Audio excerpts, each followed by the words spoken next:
Good morning, good afternoon, good evening, and welcome to Martyn Lucas Investor. It's great to have you with me once again. This is the ChargePoint earnings. This was requested by one of our members. If you are a member of the channel and you do a $5 super chat, you can have an earnings of your choice, and I will go late into the evening to cover your earnings.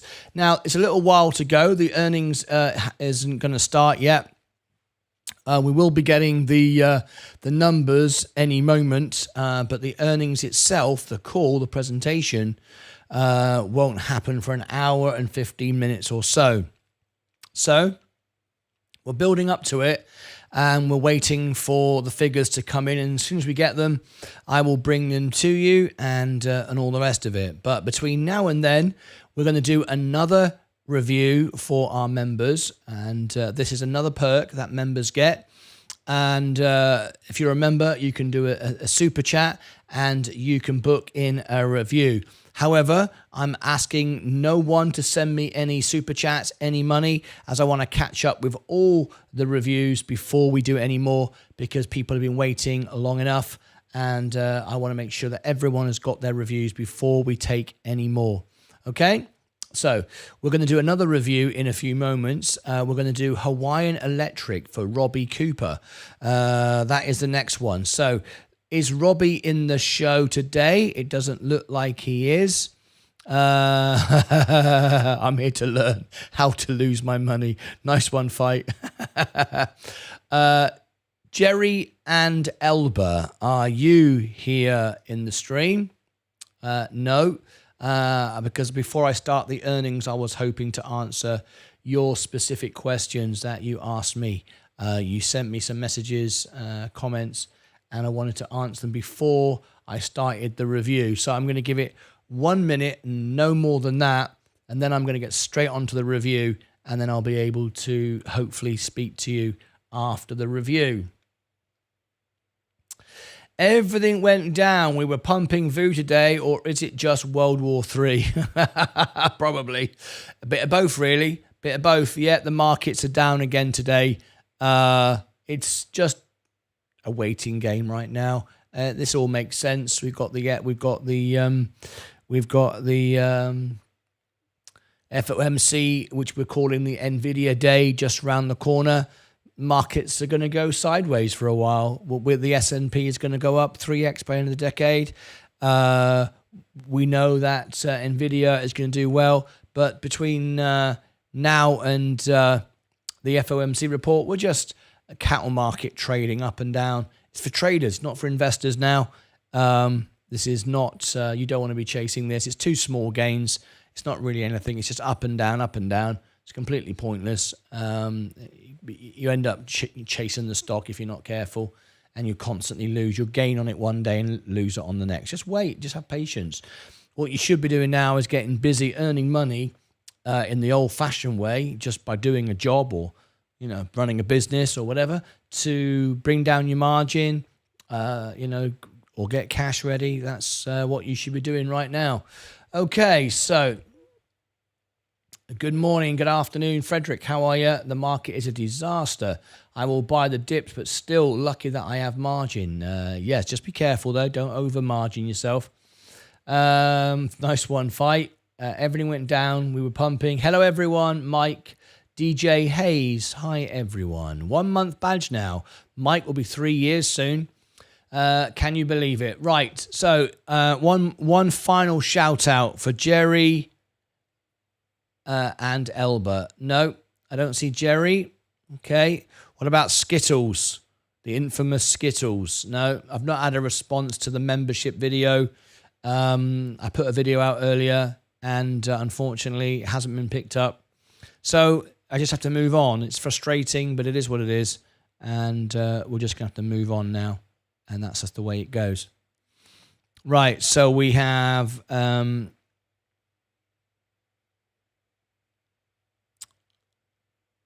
videos, Skittles, members only. Oh, I see. That won't be in there. Okay. Right. Okay.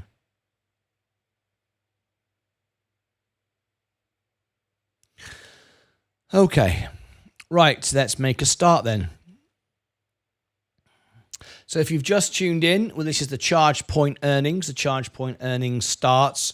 We'll get the numbers in the next 45 minutes or so, and then we'll have, well, it could come earlier than that actually, it could come in the next 10, 15 minutes, and then we're going to go into the earnings itself. So between now and then, we're going to do our next earnings. This is for Robbie Cooper.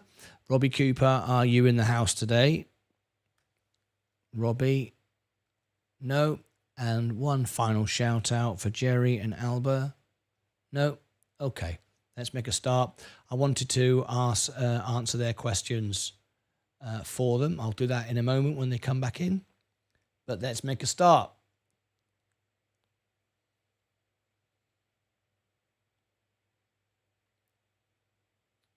Is everybody seeing a benefit with Discord not having the chat, the DMs turned on? Hopefully it's stopped all of those scammers from messaging you. Hopefully it's a bit better than it was. They can still friend request you, but of course you shouldn't be accepting that. Right, let's go to it then. Here's our next review. Let me bring this up here. Robbie Cooper. Cuts.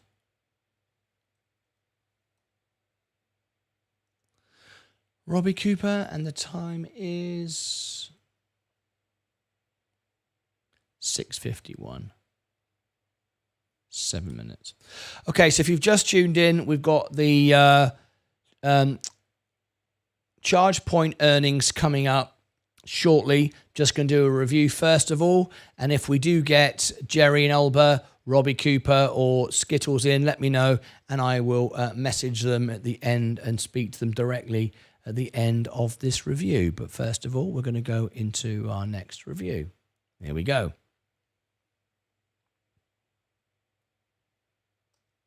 Just in time for the earnings. Okay, here we go.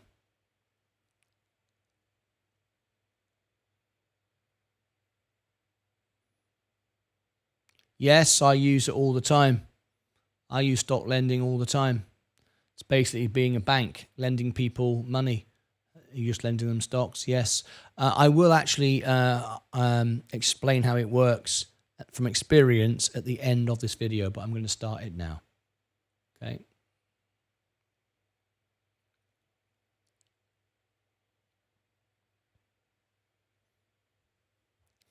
Okay, here we go.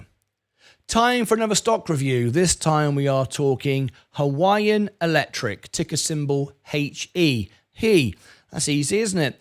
Hawaiian Electric. This was requested by one of our members. If you are a member of our channel and you do a super chat, I can do a review for you. And in this review, please note, I am not sponsored by anyone from the company. I do not own the stock. I only own the S&P 500. I'm here just to present the facts to you so you can make an informed decision on whether the stock is right for you.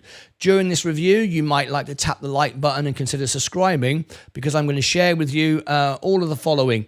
I'm going to share with you the basic news here. We're going to open it up and look deep into who's buying on the inside, who's selling on the inside. We're also going to look at the intrinsic valuation. We're going to look at the balance sheet, the profit, the loss, the inside trading, what their margins are like. We're going to take a look at the website as well, so we can learn a bit more about the company. We're also going to compare it to the S&P 500, looking at the dividend payouts, a full back test. The stock, we're going to provide you with the buy zone, sell zone, support level, so you can trade it as well. We're going to give you analysis from Seeking Alpha. If you want my referral, it's the only way you get $25 off and the only way you get a free trial. My referral is in the chat right now. I'm making this live. It'll also be available below in the description and pinned to the comments when I finish this video. We've got some news around the stock as well. Breaking news. Also, we're going to cover the earnings. All of that is coming up in this review. So without further ado, let's get to it. This also accompanies the Meet the CEO series as well. You might like the CEO of this company to be on the show, and I'll explain to you how that works as we go on through the review. So if you like that, please do consider subscribing, tapping the like button. It does help, and there will be a full playlist as well to this. And if you do want follow-ups, if you do want news, you can do that as a member. You can ask me to do latest news on the stock and continue following it. If you want me to cover the earnings, you can also get me to do the earnings. It's a membership perk, $5 super chat, and I'll cover the earnings. All right, okay, so let's get straight into it. What is Hawaiian Electric? First of all, let's look at the basic line chart. You can see how it's trading. It's quite volatile, but it's trending up until this happened in the 31st of July, 2023, I think. Isn't that where we had the fire in Hawaii? Isn't that there? July 23. Sounds about right. The stock crashed down and now it's starting again. Well, maybe we'll look at that. Anyway, Hawaiian Electric Industries, that's probably why Robbie Cooper asked me to cover it, because it's gone down. Is it a good time to buy it back? Well, let's have a look at it. Hawaiian Electric Industries is a holding company which engages in power, financial, and renewable and sustainable infrastructure investment businesses. It operates through the following segments: electric utility, bank, and other. The electric utility segment offers essential electric services on the islands of Ohio, Oahu, I pronounced this wrong, I'm sure, Maui, Lanai, and Malaki. I hope I've pronounced that correct. The bank segment delivers banking and other financial services to Hawaiian consumers and businesses. The other segment consists of corporate level operating, general and administrative expenses. The company was founded by C. Dudley Pratt Jr. in 1981 and is headquartered in Honolulu, Hawaii. The listed name for he is Hawaiian Electric Industries. Founded in 1981, Honolulu, Hawaii. 3,706 employees, and Scott W.H. Sue is the CEO. So if you'd like to invite Scott onto the show, you simply go to Investor Relations, find their email on the website, email them, and ask them if they'd like to be on the show. We do have a Meet the CEO series where we talk to CEOs, and it's an unscripted event. It's just to get to know the CEO. If you'd like to do that, just build up a relationship with them. Tell them that you're an investor, and we do have this series on the show. When you've got them interested, then you can pass them over to me. But build a relationship with them first. That's the best way of doing it. If you're buying this with margin, it's 45% maintenance requirement. So it's the second lowest you can get. 25% is the lowest. That's like the S&P 500. But nothing is risk-free. But nevertheless, 45% is relatively low risk if you're using margin. Very low volume, 2.63. Today's volume is 2.9. So it's above average slightly today, but not a lot of volume with this stock, which means you can be held in the stock if you're trying to trade it. It means the stock price could drop because no one's prepared to pay what you want to sell it for. A dividend yield, 3.11. That looks very attractive. We'll see, though, because if the dividend yield isn't paying out regularly and it's not increasing, then it's not much point, is it? We'll cover that in a moment. Price to earnings ratio, -1. So it could be a good value. Let's have a look. We'll find out shortly. 52-week high, 1812. 52-week low, 761. Had a little bit of a drop recently. Okay. Scrolling on down, we'll look at inside trading here. The best way to show you, though, is do it like this. If you've just tuned into our live show, we are covering the ChargePoint earnings. We're just not there just yet. We're just waiting for the event to start, so we're making a review at the moment. Okay, scrolling on down, what we are interested in is particularly is insiders. Insiders have been buying more than they've been selling, and a very small trim off recently. If we have a little look, so there's not going to be much to learn from here. No real action, no insiders buying much, but let's have a look. Uninformative sell, that's just trimming off, natural trimming off, nothing there. Uninformative basically means there are automated sales set up just for tax purposes. It's perfectly normal. It's not sentiment. It's not like the company's rubbish, we're selling it all. That's a completely different thing. Jerry and Elba, welcome to you. I'll come to you at the end of this. I'm just making a video, so stand by. I want to answer all your questions. So uninformative buys, sales, not a lot going on. A bit of uninformative buys as well, but very, very small positions. Not a lot to shout about. So no major inside trading going on here at all. Nothing to worry about. This is what Morningstar say. I don't take their word for anything, because at the end of the day, they're paid to report this. But they're saying it's there's no economic moat at all. That means their profits are very minimal. That means they can be in financial difficulty very, very easily. Fair value is 9, and the price today is 12. So they're saying it's undervalued at the moment. Overvalued, I beg your pardon. They're saying it's overvalued, it's too expensive. But I will look at that in a moment, and I'll come to my conclusions. Uncertainty, extreme, and stewardship, standard. What about the earnings? Well, that's a bit all over the place, isn't it, really? Back in 23, huge beat. Then we had a miss, then we had a miss, then we had a miss. Now expectations set for November the 7th, much, much higher. Things might be turning around. This could be an opportunity for this company. That's a really high expectation. And of course, if it beats that, then things could be going back up again. But we'll cover all of that as we go through the review. Who else is buying the stock? Walgreens. Okay, Medical Therapies Trust, Verizon, AT&T, some old school stuff here, some standard stuff, SoFi, not so good. VF, I'm not familiar with Solventum, Energy Transfer, Realty Income, that's good. ChargePoint, we're covering that tonight, very high risk stock. Dollar General, Ford, Pfizer. So it's like old school, solid companies, but they're not all making money. I mean, Ford, I wouldn't buy Ford if it's the last stock in the world. Rivian, that's losing money. So no scam stocks here, but not really that high quality either. And that's important to note, because that gives us an indication of how the stock will trade. It tells us the sort of sentiment of the stock. All right? Okay. Anyway, let's move on now. And before we go to the big numbers, just going to ask you and invite you now to tap the like button and consider subscribing. We do have the ChargePoint earnings coming up very shortly, live on the show. We're just doing an earnings taking us up to the earnings. We're just doing a review taking us up to the earnings. Now, first of all, let's have a look at that dividend, all right? Now, a dividend is no good if you're getting paid a dividend, but the stock keeps going down. So in other words, growth is going down. A dividend's not going to, I don't care how good it is. If the stock just keeps going down and down, you're just paying for it with the value of your stock. What you want is either a sideways action growth that just keeps paying you a dividend if you're looking for a passive income.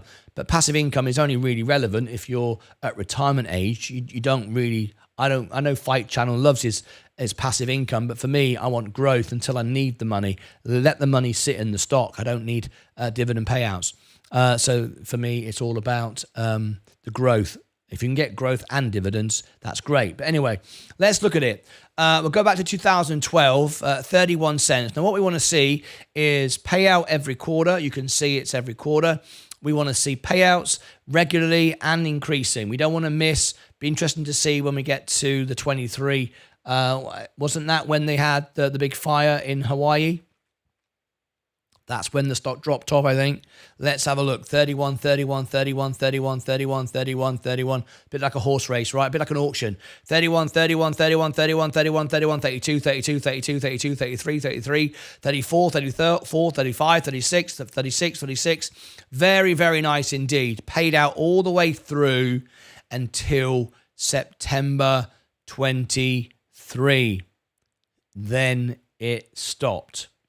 So that's probably, I would assume, to do with the fires and all the rest of it in Hawaii. So everything was going great. They were paying consistently. Let's have a look, right back from 2012, paying every quarter, increasing every quarter. Great. So 11 years of payouts and increasing and growth. The company was doing well, then stopped. So, is it a good time to buy? Is it going to come back? Just because a company was great, just because there was a disaster beyond their control, doesn't mean the company is going to come back and be great again. However, a power like this, you're going to need power again. The situation hasn't gone away, but someone else could come over and compete and take over. Who knows? Anyway, we'll have a look at this in a moment. So the dividend was great until that incident there. What about backtest to the S&P? Well, if you put in 2015 $10,000, you end up with $4,000, where $10,000 would have returned you a 3x in the S&P, 32. But let's see when it fell off. There you go. It was following the S&P pretty much, slightly below, but kind of tracking the S&P, so you could live with that. That's reinvesting the dividends, in case you're wondering, on the S&P and Hawaiian Electric. So it was about performing the same. But then in 2020, in COVID, it fell away. Whereas the S&P did fall away, but then recovered. So obviously, it didn't recover after COVID. So that now tells us the stock is not a COVID play. I don't like COVID plays when they bounce like, Peloton or whatever, and then fall away, or Zoom, whatever. We don't want to see that. It fell away and never really recovered. The S&P started to go up again, and Hawaiian did for a while, but then sideways. It may have recovered slightly, but it's fallen below the S&P now. It's never really recovered, and that's not a good sign. That's not a good sign. It didn't, which shows you COVID affected the business. Whether it was management issues, whatever it was, it never really picked up the way it was before COVID. That's a red flag to me. Then we've got the stock sort of a little rally here, then falling away a little bit, but it's well below the S&P. And then we had the fire, and I'm only assuming that's what it was. I don't know. It just looks so obvious to me because it was the same sort of date. And then boom, down, and it hasn't again recovered there. So it's had a really tough time. It didn't like COVID. It didn't like the fire, obviously, if that's what it was.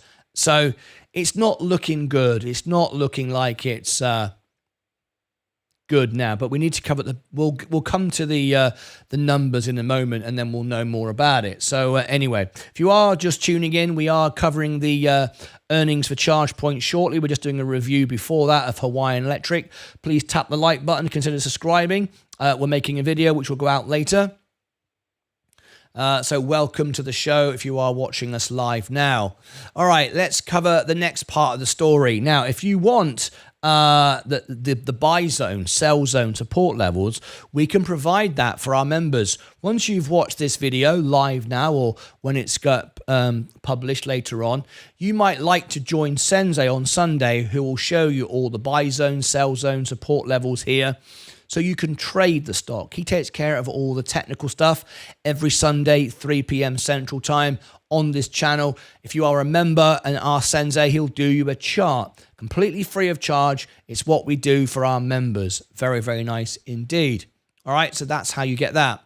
Let's move on with some news, some ratings first of all. Seeking Alpha analyst. Remember, I'm a Seeking Alpha analyst. Doesn't make you right, doesn't make you God. It just means you've got an opinion and you broadcast it. That's all. Doesn't mean you're a financial advisor. Even financial advisors who've trained get it wrong all the time. So just bear that in mind. Saying a hold from Seeking Alpha, but also a hold from Wall Street as well. They're saying a hold at this level, not selling it. Quant, however, the AI version, is saying sell, even where it is now. Valuation, A-, down from A+. So it's dropped a bit, but still a good valuation. Growth, D-, not growing at all, but it hasn't got any worse. Profitability, F, it was C+, that's dropped off. Momentum, F, D-, is moved up slightly, and revisions, D+ from D. So a slight improvement there. But nothing really jumping out saying buy me. It's just kind of a hold if you're in it. Wait and see. But nothing yet to draw me in. I've got to be honest. What about the latest news? This was only out 2 days ago. Judge agrees to move wildfire settlement questions, there we go, to Hawaii Supreme Court. So obviously it was relevant to this fire. Anyway, so we're now going through all the issues with the fire. How long will this go on for? I don't know. Is it an opportunity? I don't know. We haven't got to the numbers yet. A Maui judge ruled on Friday to allow Hawaiian Supreme Court to decide over a question that is holding up the $4 billion wildfire settlement that was first reached a little over a month ago. Judge Peter Cahill on Maui agreed to ask the state Supreme Court questions about how insurance companies can be recouped for money already paid to policyholders, according to media reports on Friday, including the Associated Press. So I'm assuming that Hawaiian Electric probably had its payout, and this is about getting the money for the insurance company. So may not actually affect Hawaiian Electric from what I'm reading here. Last month, Cahill approved a $4 billion settlement with Hawaiian Electric. There you go.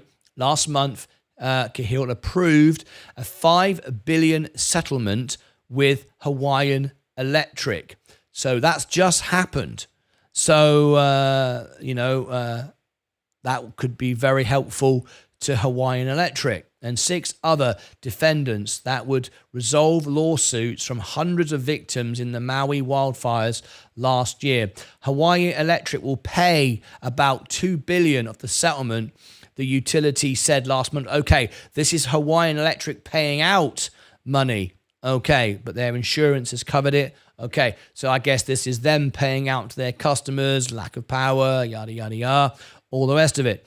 The issue for the Hawaiian Supreme Court is that the insurance companies have already paid out more than $2 billion and want to bring separate legal actions against defendants to recoup the claims. Cahill ruled earlier this month that insurance companies that can't bring their own legal actions, known as subrogation lawsuits.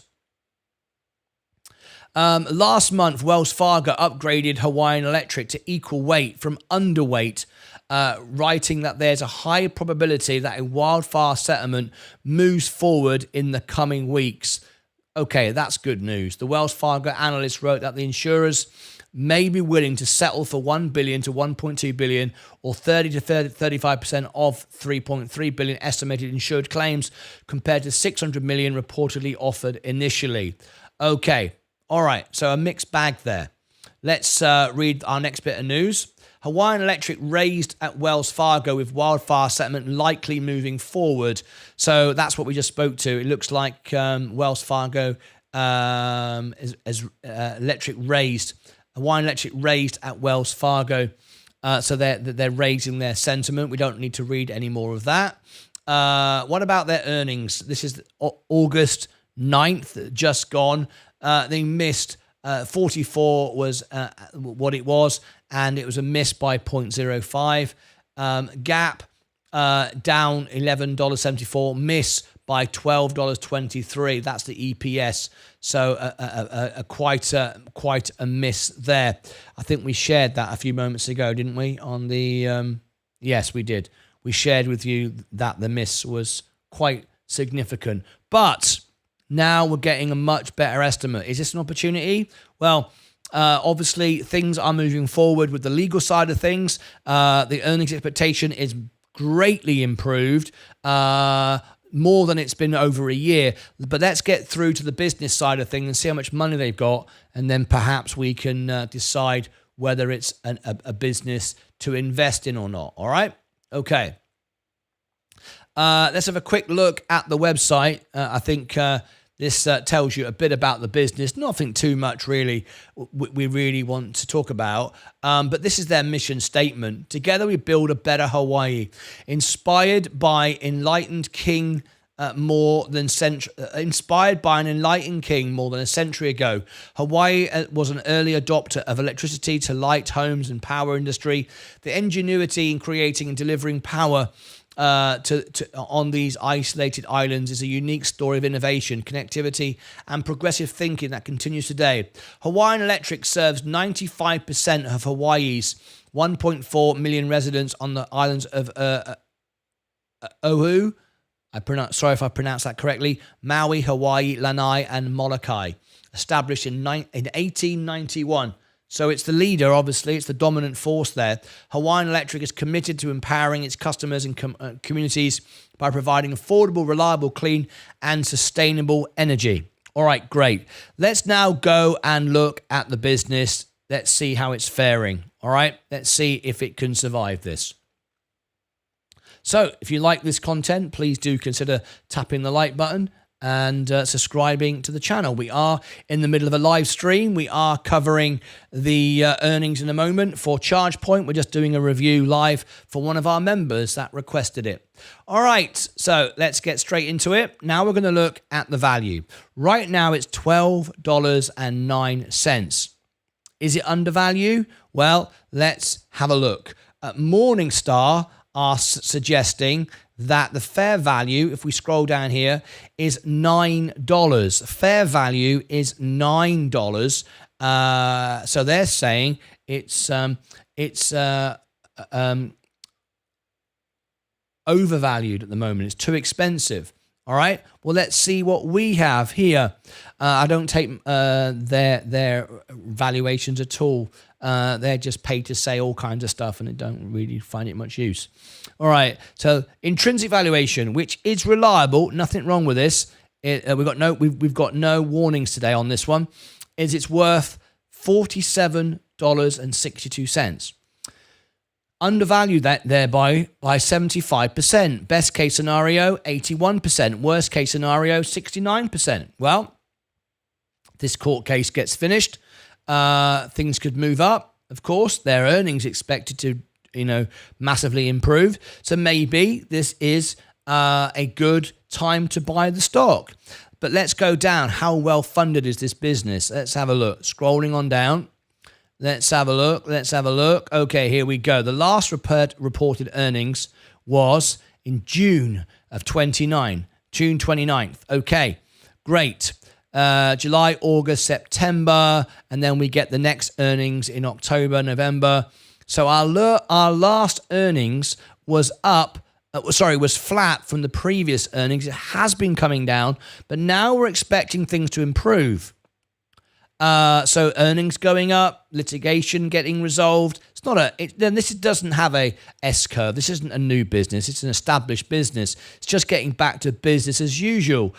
If the stock price is undervalued, though, maybe it's worth doing it. The revenue has kind of been all around about the same, really, as you'd expect. Really, on the islands of Hawaii, I would imagine revenue would be about the same. Everybody's using your services. It's not really a growth company, is it? It's just a stable company that just goes sideways. But that's okay. That's why you get paid a dividend, right? And we've seen the dividend payout consistently until we had the fire. And then obviously everything dropped and the share price dropped and all the rest of it. But back to normal again, slightly higher than before. So if we go back and look at the historic share price, it's been going up, paying a dividend all the time until the fire, and now down, would indicate the business is fine. Once we get past this could be a good buy. Looking at the revenue, it kind of makes sense. It's actually going up, expected. Operating income, well, there you go. Look at that. It was doing business as usual, and then boom, there's the fire. However, now we are going back up. September 24 estimate. This is our income. This is what we're expecting. Things to improve, dramatically improve, and then off we go in December. So, if that's the case, it's a buy, isn't it? Because it's just down because of this. Makes sense. Net income. Boom, boom, boom, boom, boom, and then down. But then straight back up to where we were again. This looks like a buy to me. This looks like a buy. It really, really does look like an opportunity to buy this. Financing cash flow is up 0.8%. Investing cash flow, we don't have a number. Operating cash flow down 25%, but now we're expecting for that to increase. This looks like a buy to me if we've got money in the bank. Let's have a look. Let's see how well funded the business is. 17.1 billion in assets, 15.9 billion in liabilities. That's a bit tight between assets and liabilities. They're not asset rich, are they? Cash, 550 million. Not much cash, but we don't want cash sitting around. But we don't want too much debt either. Let's have a look at the debt side of things. Bearing in mind, 550 million. If you just tuned in, we've got the ChargePoint earnings coming up in a few minutes. 550 million on cash, 15.9 billion short-term debt, long-term debt, 3 billion. The short-term debt and long-term, they can pay off their short-term debt, so that's okay. Their long-term debt, they can't touch the sides of that, but things are going to increase and improve. 3.3 billion long-term debt, short-term, 20%. 20%. That's all of their liabilities. So not too bad a story considering what we've been through. This could be an opportunity. The earnings is expected to be a lot better. Litigation is getting solved. Looks like we've got some news this month. This could be an opportunity to buy. Balance sheet isn't brilliant, but it wouldn't be, would it? But it's not out of it. Obviously, margins fell off. They were doing good margins, 15%. They were solid, and this is what you're going to get from a company like this. You're not getting tech numbers. You're not getting software numbers. This is great. And then boom, that's all going to return though. Operating margin, boom. Net margin, boom. I think this is a buy. It's simply been affected by the fire. It's all getting sorted. It's the dominant force in Hawaii. There's nobody else, I would imagine, going to take the business away from them. They are serving what we saw 98% of customers. I think this is an opportunity to buy. I really do. All right. Profitability score, obviously, recently 39, but that isn't that bad considering where it could be. Profitability could be down to like 9. I've seen that in certain situations. That's going to dramatically go back up again. And solvency, 18%. There you go. It's got a lot of debt, but I think that's going to turn around. So Warren Buffett would be looking to buy a business that's in trouble, but not one that's desperate. Solvency score, that's not good. This company could go bankrupt, but let's consider this. It's a temporary situation. Things are about to get better. No one's going to replace them. They've got the customers. They've got the business. They're not going anywhere. They're fundamentally sorted. If we look at the where was it? The balance sheet, the debt position, they can pay off their short-term debt. Their long-term debt is about to get a lot cheaper with rates coming down. That's going to help. Plus income is about to go up. So it's tight for them at the moment, but that's why the stock price is down. And if we look at it, let's go over the last year. It was, how low was it down here? It was as low as 857. It's now 12. It did pop up. It did pop up there on the news of the litigation. It sold off again, but it's going back up again, starting to go again. So it's kind of at its bottom. It could go lower, of course, but Look, when you think about it, it's bouncing off its bottoms. I'm just sort of simplifying this for a moment. I'm not doing a chart. Sensei will do that. But I think that from its standing in Hawaii, it's probably going to be okay. And let's have a look at what Wall Street think. There you go, see?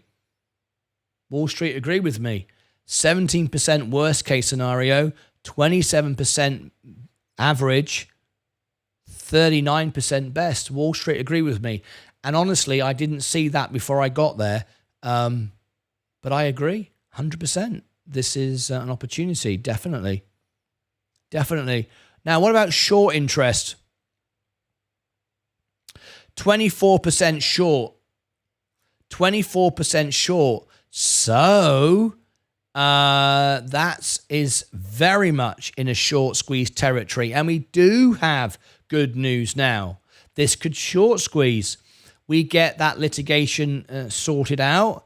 And we get a good earnings, which we're anticipating. Remember, that's the company are saying, not Wall Street. The company are expecting to do a lot better on earnings. So remember, that's how these things are done. And if they do that and they do well, there could be a short squeeze here, because that would be great news. Come at the same time as the litigation gets sorted out. With all the short interest, it's already been driven down. We could end up with a short squeeze. We could end up with a short squeeze on this, which would be very nice, wouldn't it? So there you go. No buying, selling from the insiders. That's kind of good. Nothing to report. 1 year ago, that's irrelevant. So we can talk about a year ago, but that's not really relevant. So let's wrap this up. This was for Robbie Cooper. Hawaiian Electric. It's the dominant force on Hawaii. I don't see any evidence of a new company coming in and taking over. It's very difficult to do when you've got an infrastructure already set out. They've been around for a very long time. They're going to still be there because you need the power, obviously. It's not something you can easily replace. Got a lot of short interest. We're already down. We could get a short squeeze very, very easily. We got litigation coming to a conclusion. We've got estimates of earnings dramatically increasing. So interest rates coming down. It's risky, but then the rewards are high. Wall Street agree with me. They see huge potential here. I would say it's a very considered buy, most certainly. So there's my opinion and my thoughts on Hawaiian Electric. It's very much a considered buy. Click above my head for all the links. If you like Alpha Spread, Seeking Alpha, all of those links will be above. If you go into the comments, the description, and look for the More button at the bottom, it also opens up the links above my head if you can't find them. I've also posted the links in the chat for people watching live right now for Seeking Alpha and Alpha Spread to get all those discounts and referrals if you want it. You get the best deal with my referrals, otherwise I wouldn't share it. And I'll also post pinned to the comments as well, those links. So look below the comments, it'll be pinned to the top. Here, I shall put my full Alpha Spread playlist. And down here, very important, I'll put the playlist for Hawaiian Electric. And then if you join Sensei on Sunday, and I'll remember, he will do a chart for you. If you ask him, find the buy zone, sell zone support levels. I will then put that video, if he makes a video for me, in here in the playlist. So you'll have everything that you need from a fundamental and a chart position to be able to make money. So I wish everybody the very best. But this is a considered buy to me. Until next time, as always, take care of yourselves and each other. All right. Earnings.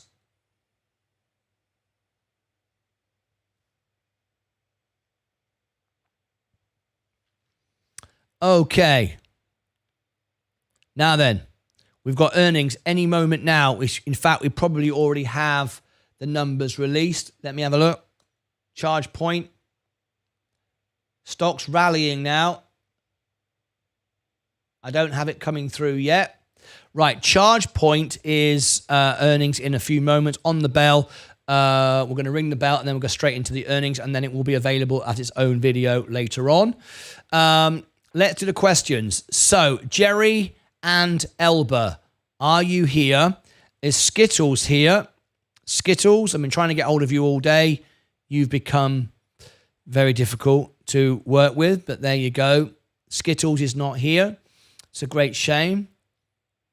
Was really enjoying our friend in Vietnam, but it is what it is. Jerry and Elba, are you here? Are you here? And is Robbie Cooper here? No. Okay, let me just wait to see if we've got Jerry and Elba. Do you think they will beat earnings and prove will go up? What are you talking about? Hawaiian? It certainly looks that way. Excuse me. It certainly looks that way. Jason Nielsen, check out Weiser. I have to focus on the members. If you'd like to become a member, then of course I can cover the earnings for you and check out stocks and reviews. A membership perk. I have to focus on my members. You'll notice that 98% of our live viewers are members. So I'm just waiting. Jerry and Elba, are you here? Jerry and Elba. If you just come back to me, I'm trying to answer your questions before we go into the earnings. The earnings is coming up very, very shortly. So I've got the earnings on standby, ready to go. I'm buying quick now. Editor. I can't give you financial advice. You're not even a member. Quick, tell me what to do. Well, no, I'm not your financial advisor. I give reliable information. I don't just make it up. And I like to get to know you and understand what's going on. But I can't just pick a number out of the air and guess just to make you feel better. I'd love to, but that's not responsible, and that's not what I do. There are other channels that will do that for you all day long, tell you all sorts of great stories, so you watch and, you know, I don't do that stuff. That's not what we do here. We're investors. We're not gamblers and guessers. All right, so I'm struggling to find Jerry and Elba. Jerry and Elba. I was just trying to answer your question. I'll ask one more time. Jerry and Elba, are you here? Are you here? Earnings just a few. Oh, yes, you are here. All right, Jerry and Elba, you messaged me earlier and you wanted to know how the channel works. So I wanted to explain to you how it works. And this will benefit everybody else as well, how it works. We've got time to do this before we ring the bell. Only take 5 minutes, and then we've got the earnings around the corner. So let me explain to you, Jerry, and everybody else how it works. So we have 3 channels in our network. We have Martyn Lucas Investor. This is the homepage where you're looking at now. This is the live video you are watching right now. It's always at the top. If you scroll down here, featured channels, Martyn Lucas Extra, Martyn Lucas the Music Channel. We have 3 channels in our network. They're all here. You can click all of them. They're all laid out the same, and so on. When I have an event coming up, I always put upcoming live stream. I don't schedule them out. I don't schedule lots out, because if I used to do that, but people complained because there would be so many notifications and they didn't want so many notifications. So now I just put a couple of events coming up, and the one for tomorrow will come up later on today, and so on and so forth. I don't put out loads, but I don't just go live without you knowing. There's always an upcoming live stream. Think of it as a TV guide. Upcoming live streams right at the top of the channel. It'll always tell you in your time zone what time the show starts. So you will know when the show starts. If you click on it, you can also, or you can go there early like this, and you can click a notification, a reminder. You can leave a comment in the chat. Just below here, there's the $, which you can do a super chat. You can let me just click on this, sorry, the $sign. You can do a super sticker, a super chat, or whatever. Okay, that's how you find the upcoming shows. That's how you know what's going on. Now then, if you're watching a video, if you're watching a live event like you are right now, you click on here and you can see it says live. People often say, is this live? They don't know what's live or not. If it says it's live, it's live. However, some people abuse that and they do what's called streaming an old video. It's a video recorded years ago. Think of it like a movie that was made 20 years ago, but you're watching it on terrestrial TV, cable TV. It's being streamed live, but it's not live, is it? The film was made 300 years ago, all right? But it's being streamed live. So when something is read, it's being streamed live. Now, there are people who abuse that, and in fact, it's a video they're just replaying. But it's being streamed. Very different than streamed than a video. Let me explain. So if it says it's live on my channel, it's live. It's me sitting here talking to you.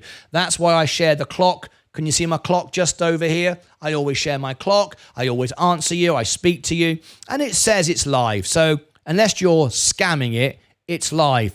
If you're behind the stream like this, and it's got some grey line here, you're now behind the stream. You can rewind it midstream. You can go back forward.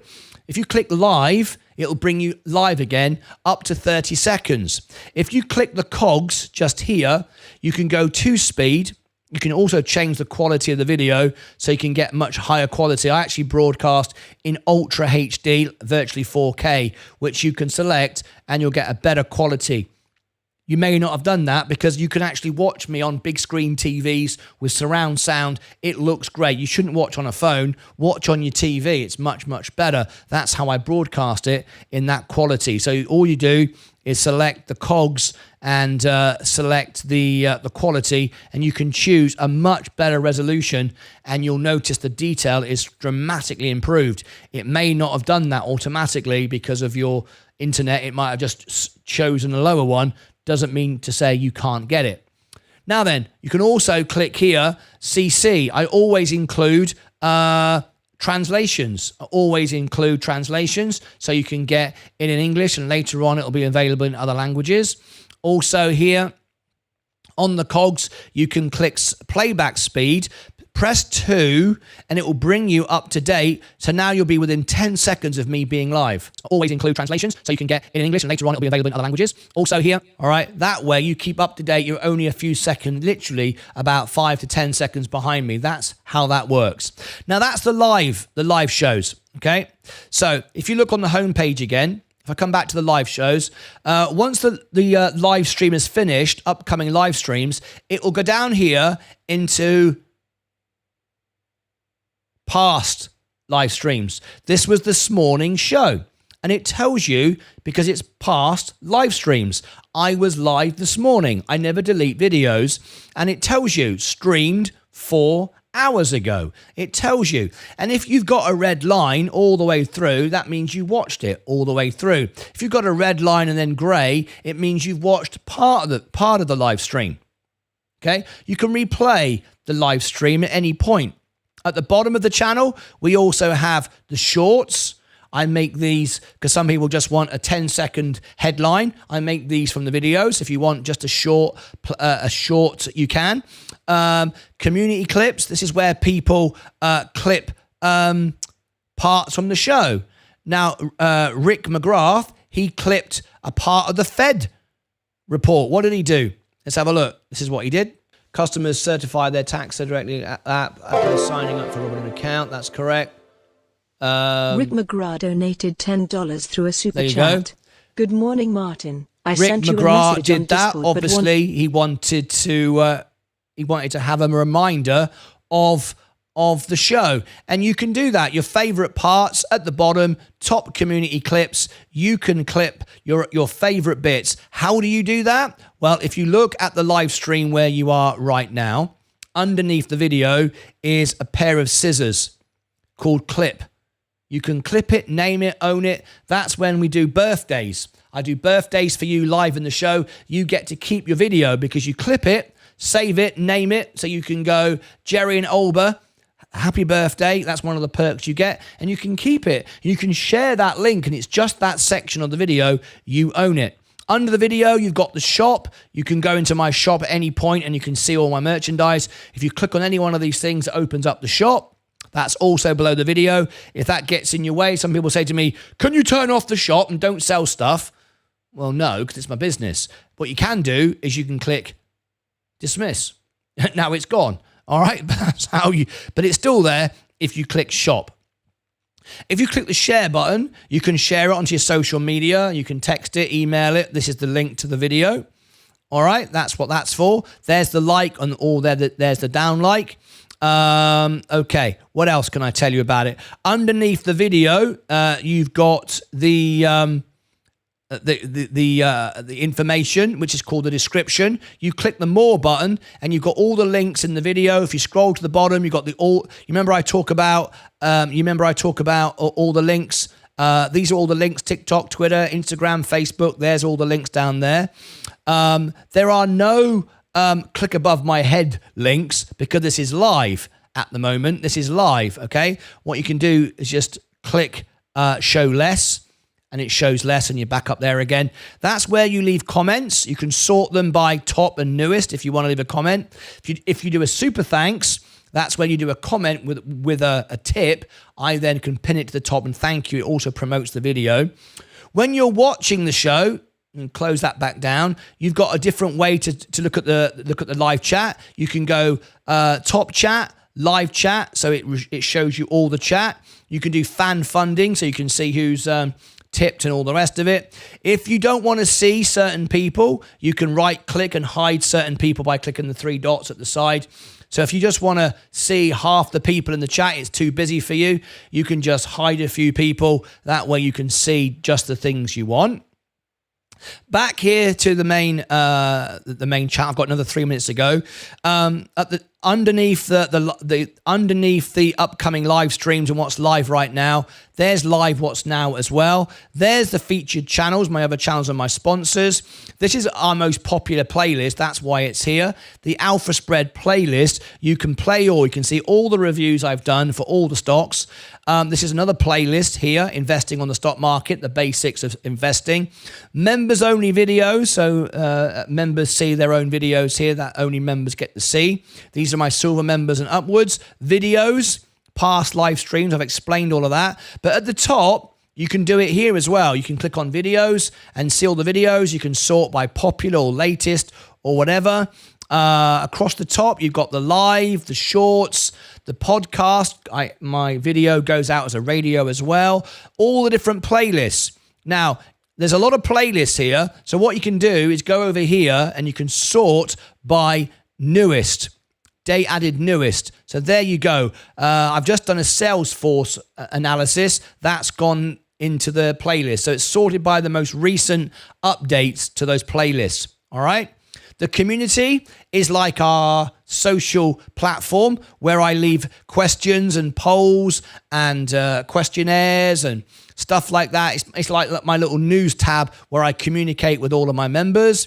The membership tab tells you how to become a member, how you can upgrade and see all the perks and benefits. And the store is where you go to my shop and it links directly to my shop. I hope that makes sense. I've done all of my channels exactly the same. So if you go investor channel, if you go to Martyn Lucas, the music channel, they're all laid out the same. I have the same principles and standards on all of them. So hopefully now you know how the channel works. That makes sense? Hopefully that makes sense. I've just done that just in time for you as well because we're about to ring the bell. ChargePoint, here's my portfolio. We're just slightly down, but not much. We're covering ChargePoint and the bell is about to go. Did you get my donation? Which channel did you send it to? I do get notified. Obviously not in this show. I'm presuming for the song that you wanted. So let me have a look. I don't think you've done it on any of the channels, actually. Let me have a look. Let me ring the bell. In 3, 2, 1. The bell has gone. So where did you do a super chat? You did a super chat or a super thanks or a super sticker. I'm presuming you did it for one of the on one of the 3 channels. Here is the extra channel. If I look here, I've got the back end of my channel as well. I can look back. But if I go here, fan funding, I notice you became a gold member today, so you get gold benefits. There are extra benefits, extra things that you see that silver members don't get. So you are a gold member on the extra channel. It's not the same channel as the main channel, so you don't get the benefits of gold on the main channel. It's a completely different thing. But there's no super chat or no super sticker on the extra channel. So you didn't do it there. You didn't do it there. If I go to where we are right now, live chat, fan funding, you didn't do it here. There's no super chat, super sticker on this live show. So you didn't do it here. So let me go to my music show, the music channel. Now you might have done a super thanks under a video as a comment. I can go and look for that somewhere else. But on the next upcoming live stream, this is the one that you want to come to on Friday. Let me have a look. No, there is no there. So you're saying, did I receive it? You didn't send one. All right, fan funding. So no, you have not sent one. Okay. So I've explained it all to you.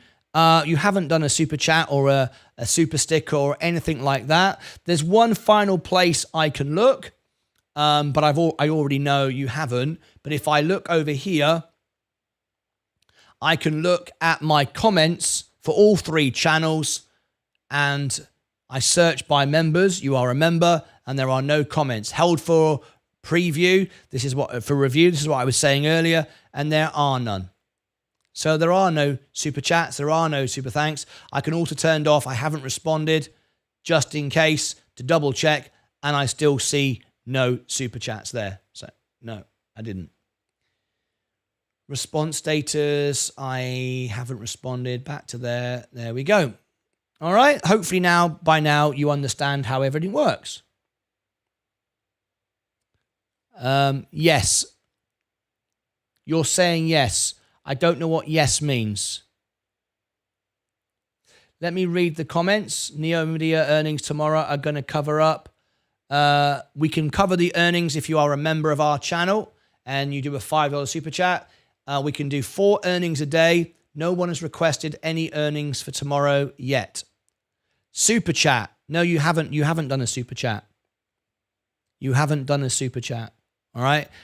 You're saying you've done a super chat. You haven't done a super chat. How you do a super chat is like Zach Zate did earlier. You can see it there. Look. You click a $40 donation. No, it hasn't gone through. You haven't done it.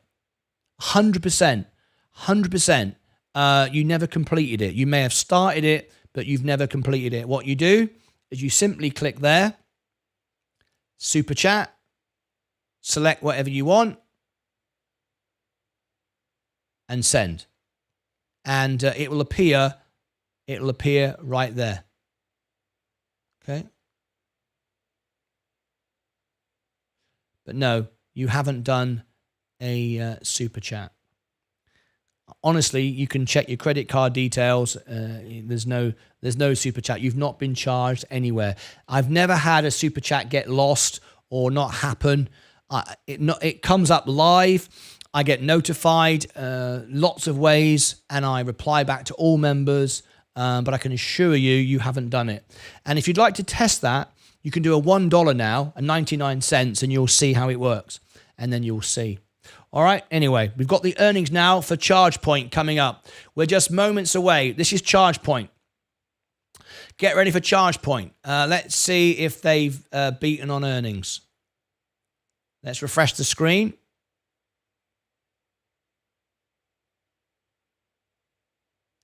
We haven't got the numbers yet. This is the numbers here. They're not in yet. This is the screen. This is where they're delivering the earnings. The earning starts in 20 minutes. So we're waiting for it to start. This is where it will be. So we're not there yet. So we're waiting for ChargePoint to begin. If you've just tuned in, welcome. Yes, I can cover the earnings if you are a member. Thank you, James. Cyprus here. Hello, Cyprus. Become a member of our channel and we can fly the flag for you. I visited Cyprus. The Cypriot people are wonderful. It's a lovely place. I did a cruise around Cyprus and landed and did several private functions and weddings and stuff. If you become a member of my channel, we can fly the flag for Cyprus. We don't have anybody yet representing Cyprus. We have members in 65 countries. We do not yet have Cyprus. Let me put this, the flags up so you can see who we have. Jim Cramer just now said Nvidia did not get subpoenaed and they denied it. There's no issue at all with. I've said it over and over again. There's no issue with Nvidia. Is MSK in the house? You're just wrong. No idea what that means. Not one of our members. Seems a bit silly, but there you are. Hi all, Zach Zate. You are my hero. Did you get the song request? Yes, I did. You know I did. I responded to you at the time here in the chat. Fan funding, here it is. I've already written it down to learn. I've already had a quick look. This was you earlier. Zach Zate, $10. Please add the song Heroes to your playlist. Yes, I'm going to learn that for you. Absolutely. It might not happen this Friday. Of course, I've got lots of requests to learn. But yes, I will, and you know I will. It's written down for you, and it will be in the live show as soon as I can do it. All right? So yes, I did get it. Thank you very much indeed. If it shows on the screen when you do it, I see it. If it doesn't show on the screen, I haven't seen it. What time is ChargePoint? The most big earnings are past. ChargePoint is coming up in just a couple of minutes' time. We're covering it live on the show. We're covering it live on the show. Can you look at oil, please, and see why it's falling? Thank you. Danny, I haven't got time to look at oil right now. I can't do a review on oil. We've only got a few minutes before the earnings starts. I can share the price of Chevron oil on the screen. But yes, oil is going down. The person to speak to oil is not here today. That's Stephen Lewandowski. He can help you with the oil. I can also share with you this screen here, and we can look at oil going down today. Here is oil, and we can see it here. $68 a barrel, crude oil. This is my indices around the world. You can see at the bottom of the screen, there's CLF, crude oil, 68 down 2%. There you go.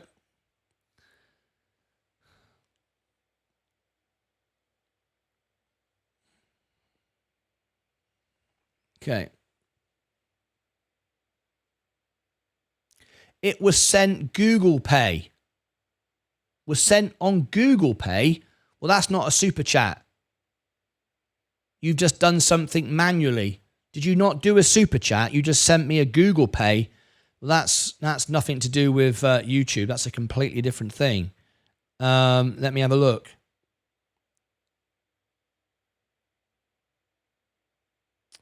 I'm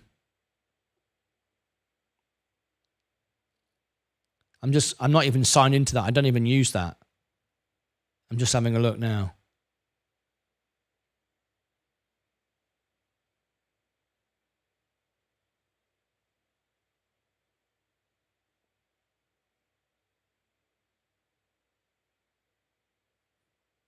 I'm just looking at my Google Pay.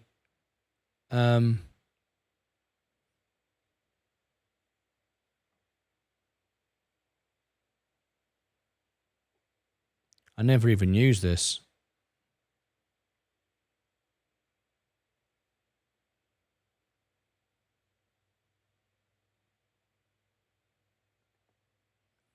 Just bear with me. I haven't got time. No. No, there's no Google Pay transaction. Transfer, no, that was back in July. No. There's no...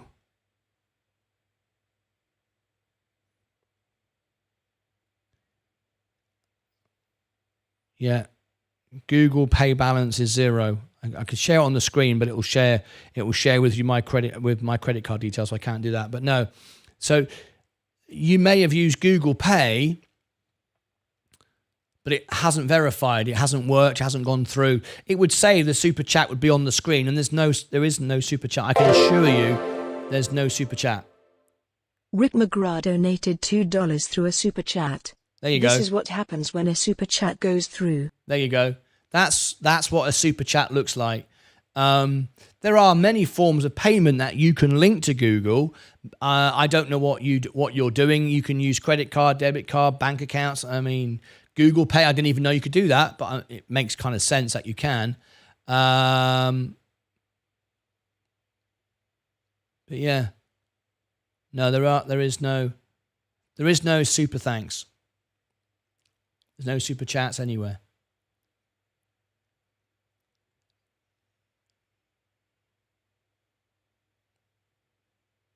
Jerry, did you see a notification pop up on Martyn's screen when the super chat was sent? All super chats are read out live on the channel. That's right. I was also with Jerry and Elba live while he was talking to me, and he was in the extra channel, and there was nothing. I was watching live.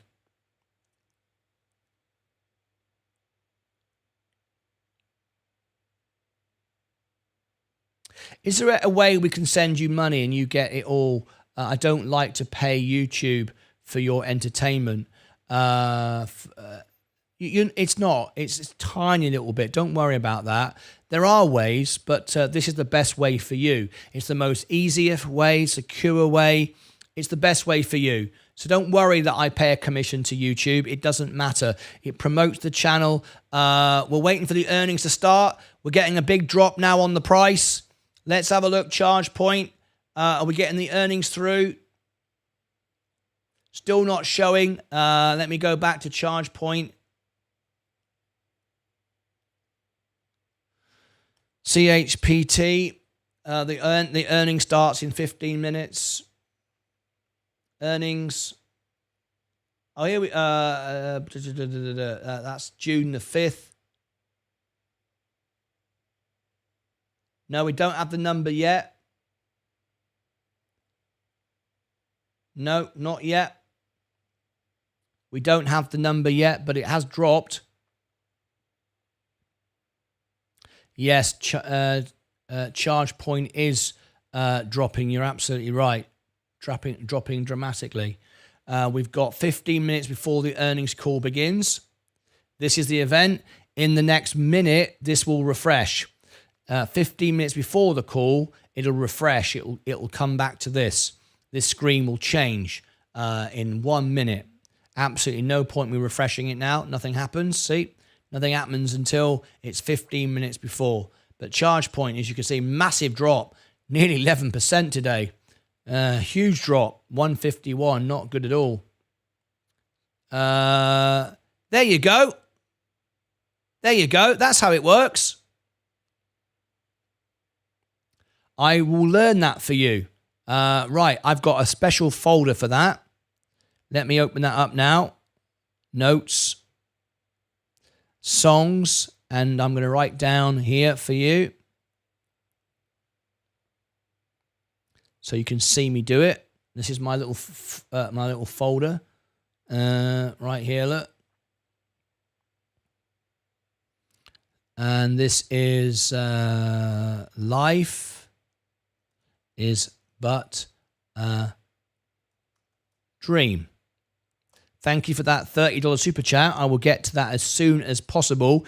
Obviously, it's a $30 super chat, so it will take precedent over those that have tipped me, $5 and $10. Jerry and Elba donated $30 through a super chat. Life is but a dream. There you go. That's how it works. There you go. So I've written that down. I don't know if you can actually see that. Is it quite small on the screen? Just here. I've written it down. It's quite small for you to see, I would imagine. But I've just written that down. Life is but a dream. $30 for Jerry and Elba. So basically, what I do is, if it's a request in the live show, I play it and sing it straight away. I do your request straight away. And it's first come, first serve. If I don't know it, I've got to learn it. And those that tip me the most, of course, songs get learned as a priority above those that tip me less. Does that make sense? Okay. So a $30 super chat is a very nice super chat, and I shall get to it as soon as possible.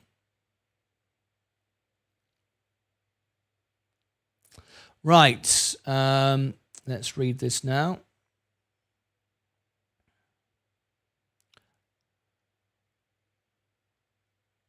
Jerry and Albert, I can guarantee it's not come out at all. 100% certain I've not received it. 100%. I've checked all my super chats. Which channel did you do it on? Maybe you used a different channel or different. I don't know what channel. I mean, I've checked all 3 channels, and I can assure you it's not there. And I'll also promise you, if for some reason it pops up, but it won't pop up a week from now, it doesn't work like that. If it does pop up, I will tell you, and I will do you some more requests. I can promise you that, but I can assure you it hasn't, because when it does, that happens on the screen, just like that.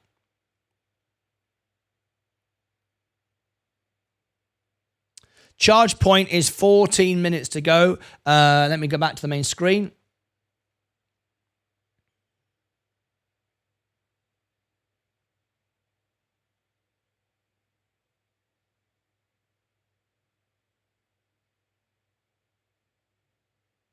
Is there a way we can... Yeah, Danny, it's fine as it is. I appreciate what you're saying, but don't worry about that. The way it works is fine. It's fine. It's a better way of doing it. It's more interactive. It's more fun for you. It's more engaging for you, and all the rest of it. So ChargePoint. Let me see now if they've got the numbers. Right, now we should be... There we go. Here we go. Here is the earnings coming up. Now we can bring in the audio.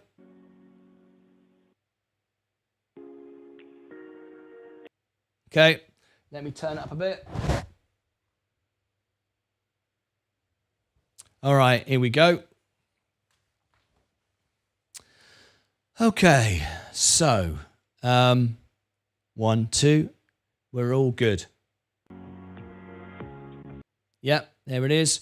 We're not going to play the audio. We're going to wait for it at the start, but we got about 13 minutes. Let me check now the numbers for ChargePoint. Let's see if we do have the numbers yet. Not showing up yet.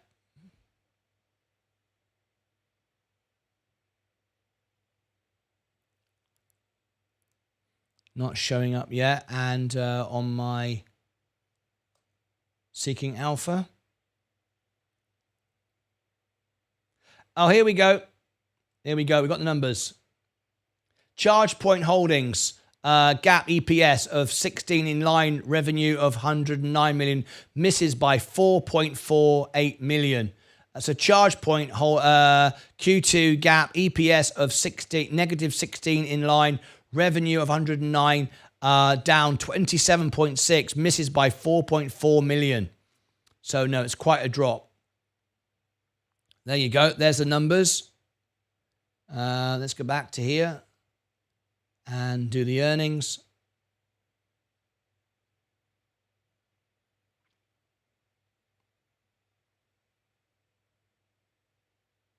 So there you go. It's a miss. Okay, let's come back to the presentation. The stock is just recovering a little bit. Any news on fuel cell? No, I haven't looked at that today, I'm afraid. Just secured a project that will bring in a solid 50,000 over 4 months. Makes up for the fiscal loss, I guess. Oh, that's awesome. Congratulations to you. Very, very nice indeed. Congratulations to you.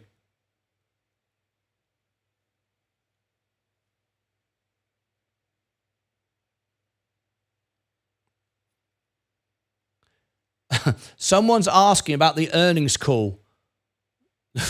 The earnings call is happening live here. Are you seriously asking people to give you the link for the earnings call so you can go and watch it somewhere else? Well, if you want to watch it somewhere else, go and do your own research. I can't believe someone just asked that. Unbelievable. We're presenting you the earnings call. You've come into my show for the earnings call. We're presenting you the earnings call, and you want people to give you the link so you can go and watch it somewhere else. Okay.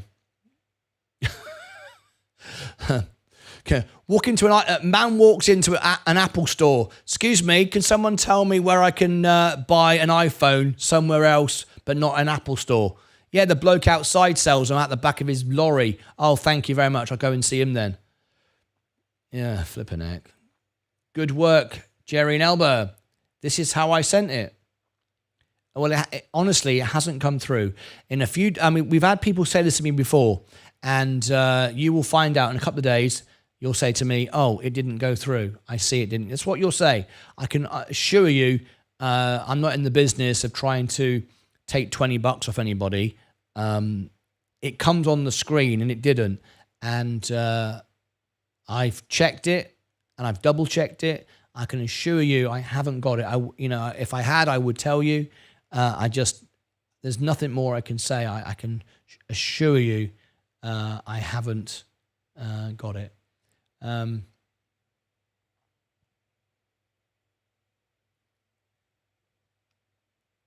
I will do another thing for you as well.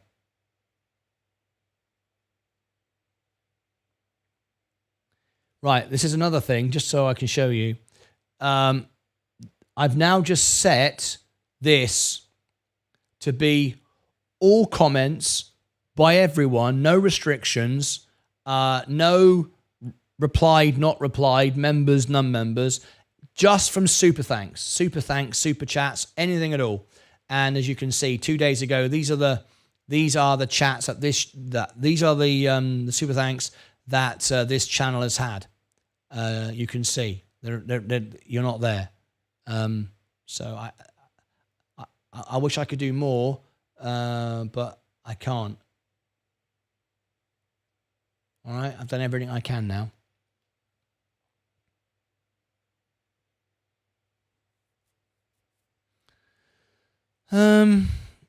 Right, seconds away before the earnings call begins.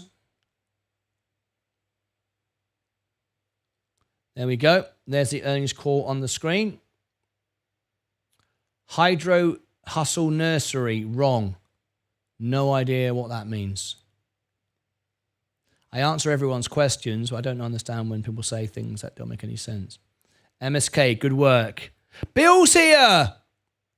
Bill's here. Everyone's been asking about Bill. Fantastic. How are you, Bill? You've not been with us for a few days. You missed a fantastic show on Friday. You always miss the music shows now. I don't know why.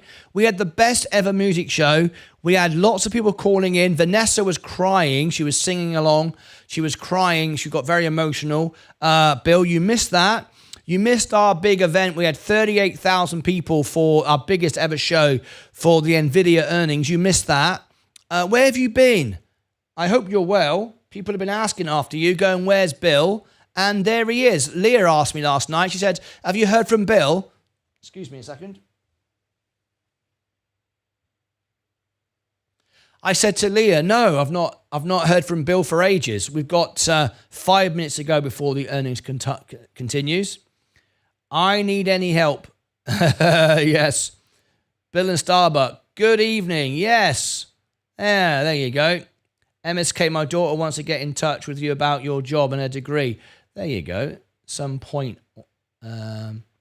Tough times don't last, but tough people do. My brother. How are you, Bill? There you go. How are you? There you go. Great to see Bill back in the show. He's been gone. Are you, Bill? Yeah, I was worried, thinking, bloody hell, we've not seen Bill for what, 2 weeks? We've not had Bill for 2 weeks ever.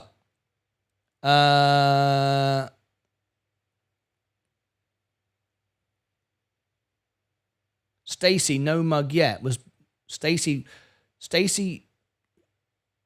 Are you sure Stacy was sending you a mug? I don't think she was. MSK, Stacy, did you graduate? Hang on, get to the chopper. Martin, did you send Bill the anniversary mug? I super chatted for him and Mike. Did you send Bill the anniversary mug? I super chatted for him Anniversary mug.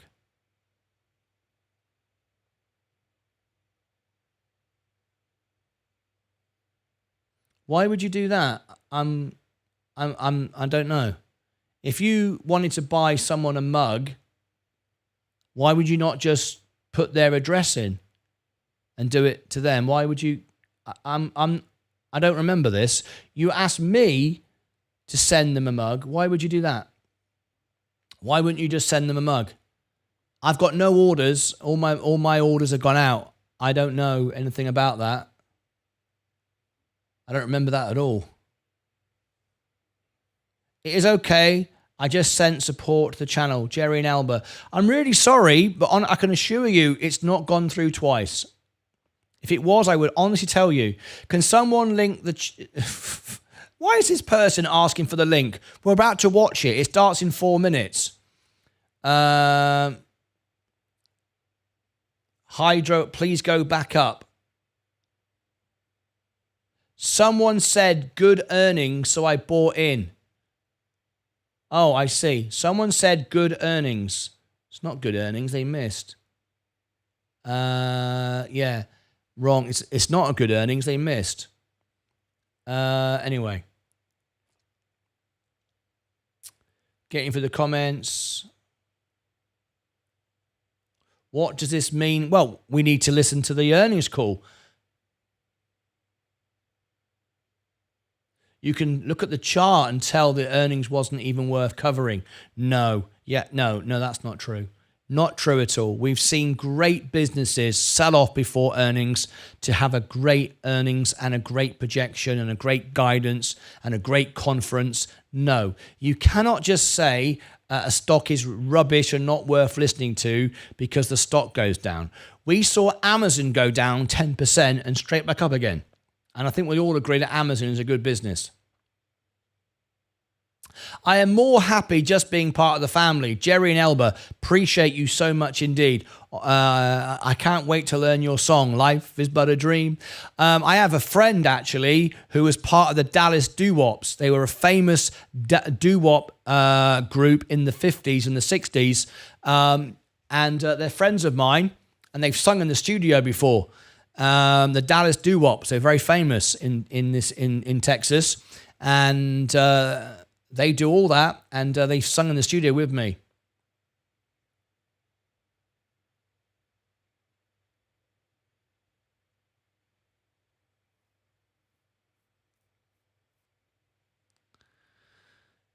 Right.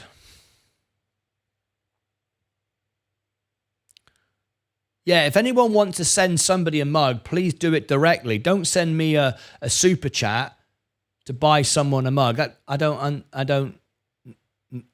understand why you do that. If you want to buy someone a mug, go on the shop, get their address from them, and buy them a mug. Don't send me a super chat to buy a mug because I don't have people's addresses. And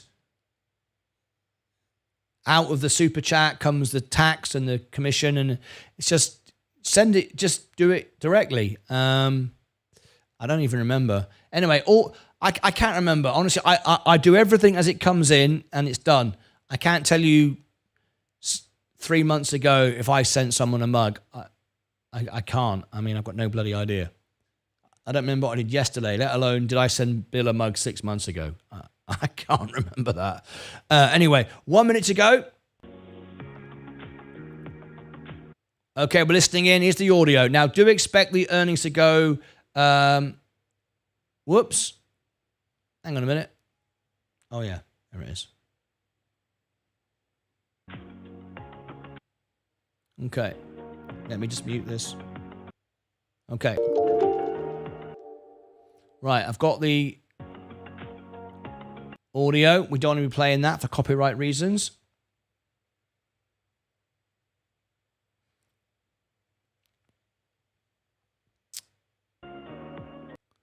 Okay. Okay, it's 15 seconds to go. Bearing in mind, normally earnings are 1 or 2 minutes late. It does happen. If you are new here, click subscribe and ring the bell. And if you want to book an earnings in, $5 and you can have an earnings. I do 4 earnings a day. We're not doing a double earnings tonight. We're just doing this one. Okay. So here we go. We're just waiting for the audio to begin. I'm listening to the music. You can hear it.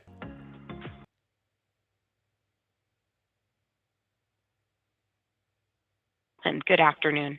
Here we go. My name is Abby, and I will be your conference operator for today's call. At this time, I would like to welcome everyone to the ChargePoint second quarter fiscal 2025 earnings conference call and webcast. All participant lines have been placed in listen-only mode to prevent any background noise.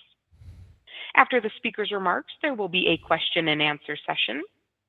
And I would now like to turn the call over to Patrick Hamer, ChargePoint's Vice President of Capital Markets and Investor Relations. Patrick, please go ahead. Good afternoon, and thank you for joining us on today's conference call to discuss ChargePoint's second quarter fiscal 2025 earnings results.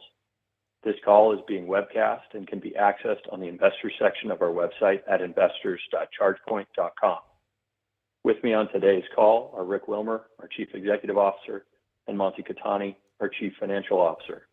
This afternoon, we issued our press release announcing results for the quarter ended July 31st, 2024, which can be found on our website.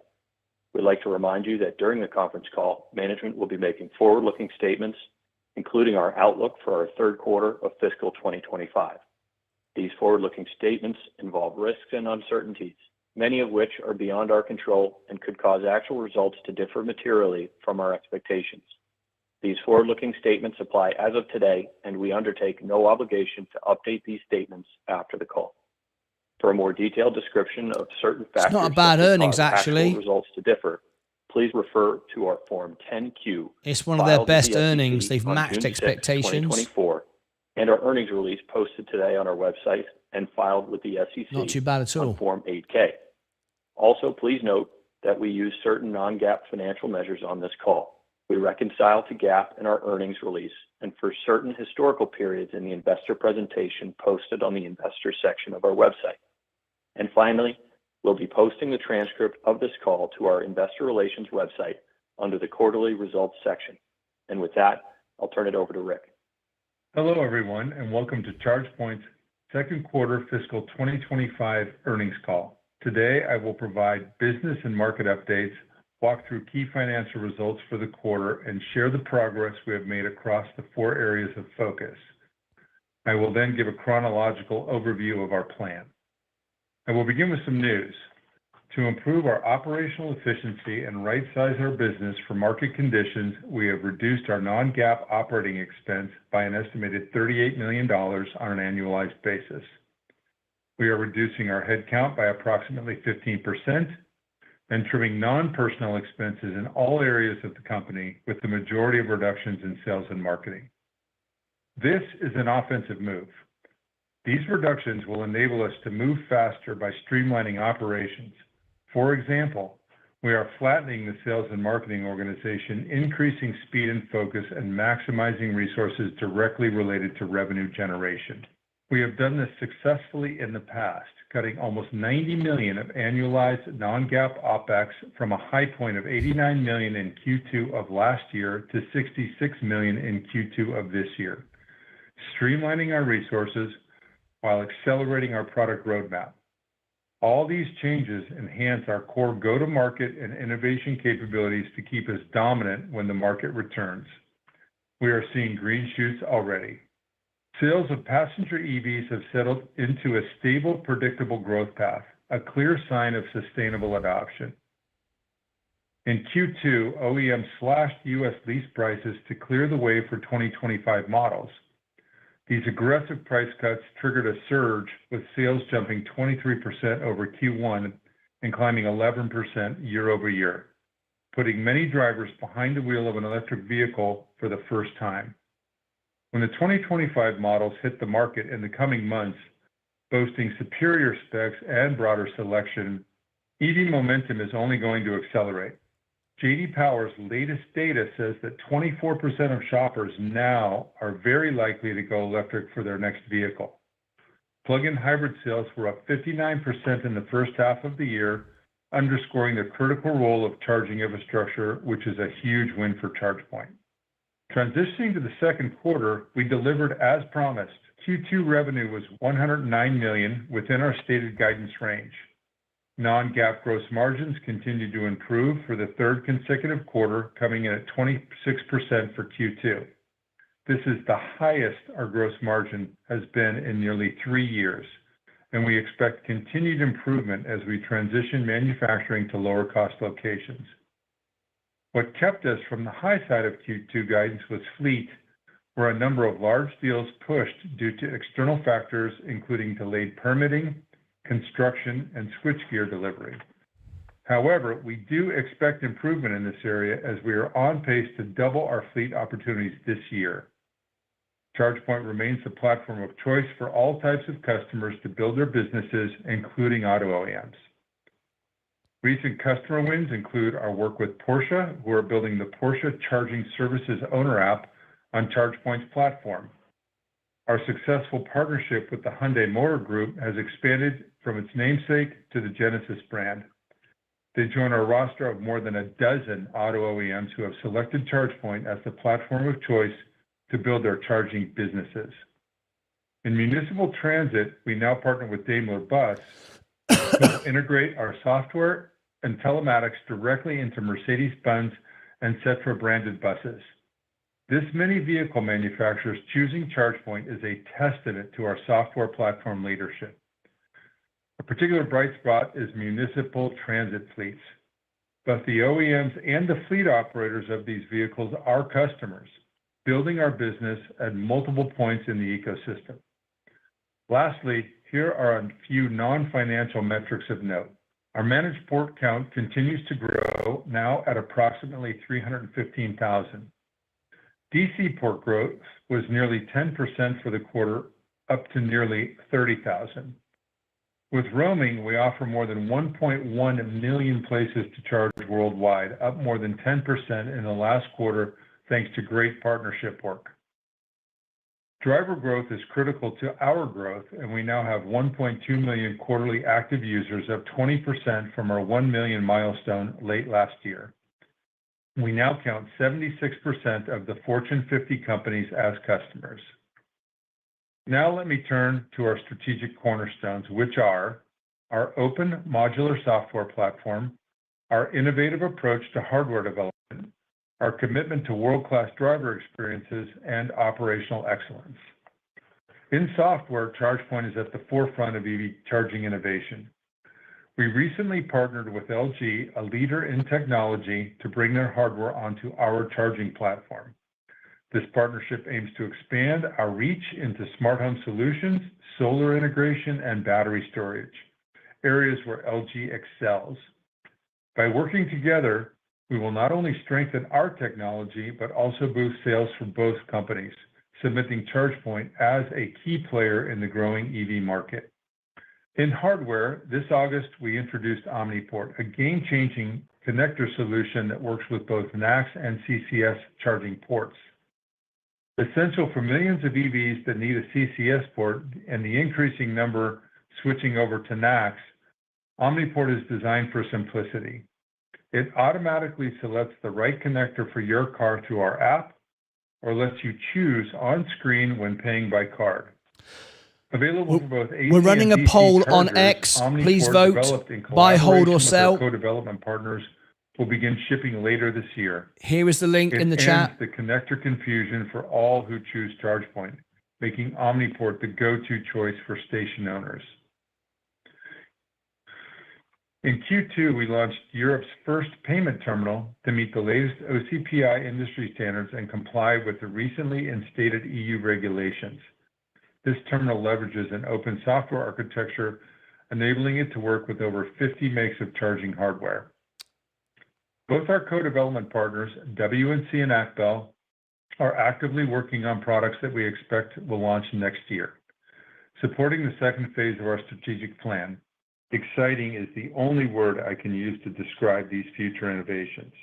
Driver experience remains central to our strategy. We're focused on making the charging experience as smooth as possible for drivers. We have recently deployed AI technology to quickly diagnose and fix station issues. If a driver reports a hardware problem with our app, AI analyzes images to identify the issue, often without needing a site visit. This approach reduces downtime and ensures our stations are reliable, solving one of the biggest challenges in our industry. Touching on the last area of strategic focus, operational excellence continues to deliver consistent and impactful improvements for ChargePoint. Proof points can be found in the Q2 results, such as our gross margin, which delivered a third straight quarter of improvement. The margin growth has been consistent and healthy thanks to our relentless focus on operational excellence, with the adjustments to the business bearing fruit across operations, R&D, and product. We tie all these pillars into our 3-year plan. Phase 1, wrapping up by January 31st, 2025, is all about laying the foundation. We're finalizing our leadership team, revising our product roadmap, right-sizing, and ensuring operational excellence. We are planning to hire a CRO with the search nearly complete, and we will be fully prepared to scale. In fiscal 2026, we shift to focusing on aggressive growth, driven by the launch of next-gen software and hardware. Success here means steadily improving our adjusted EBITDA each quarter, with refinements along the way. We anticipate becoming adjusted EBITDA positive during the next fiscal year. In fiscal 2027, we're focused on maximizing the benefits of our operational excellence and an innovative product portfolio. The result?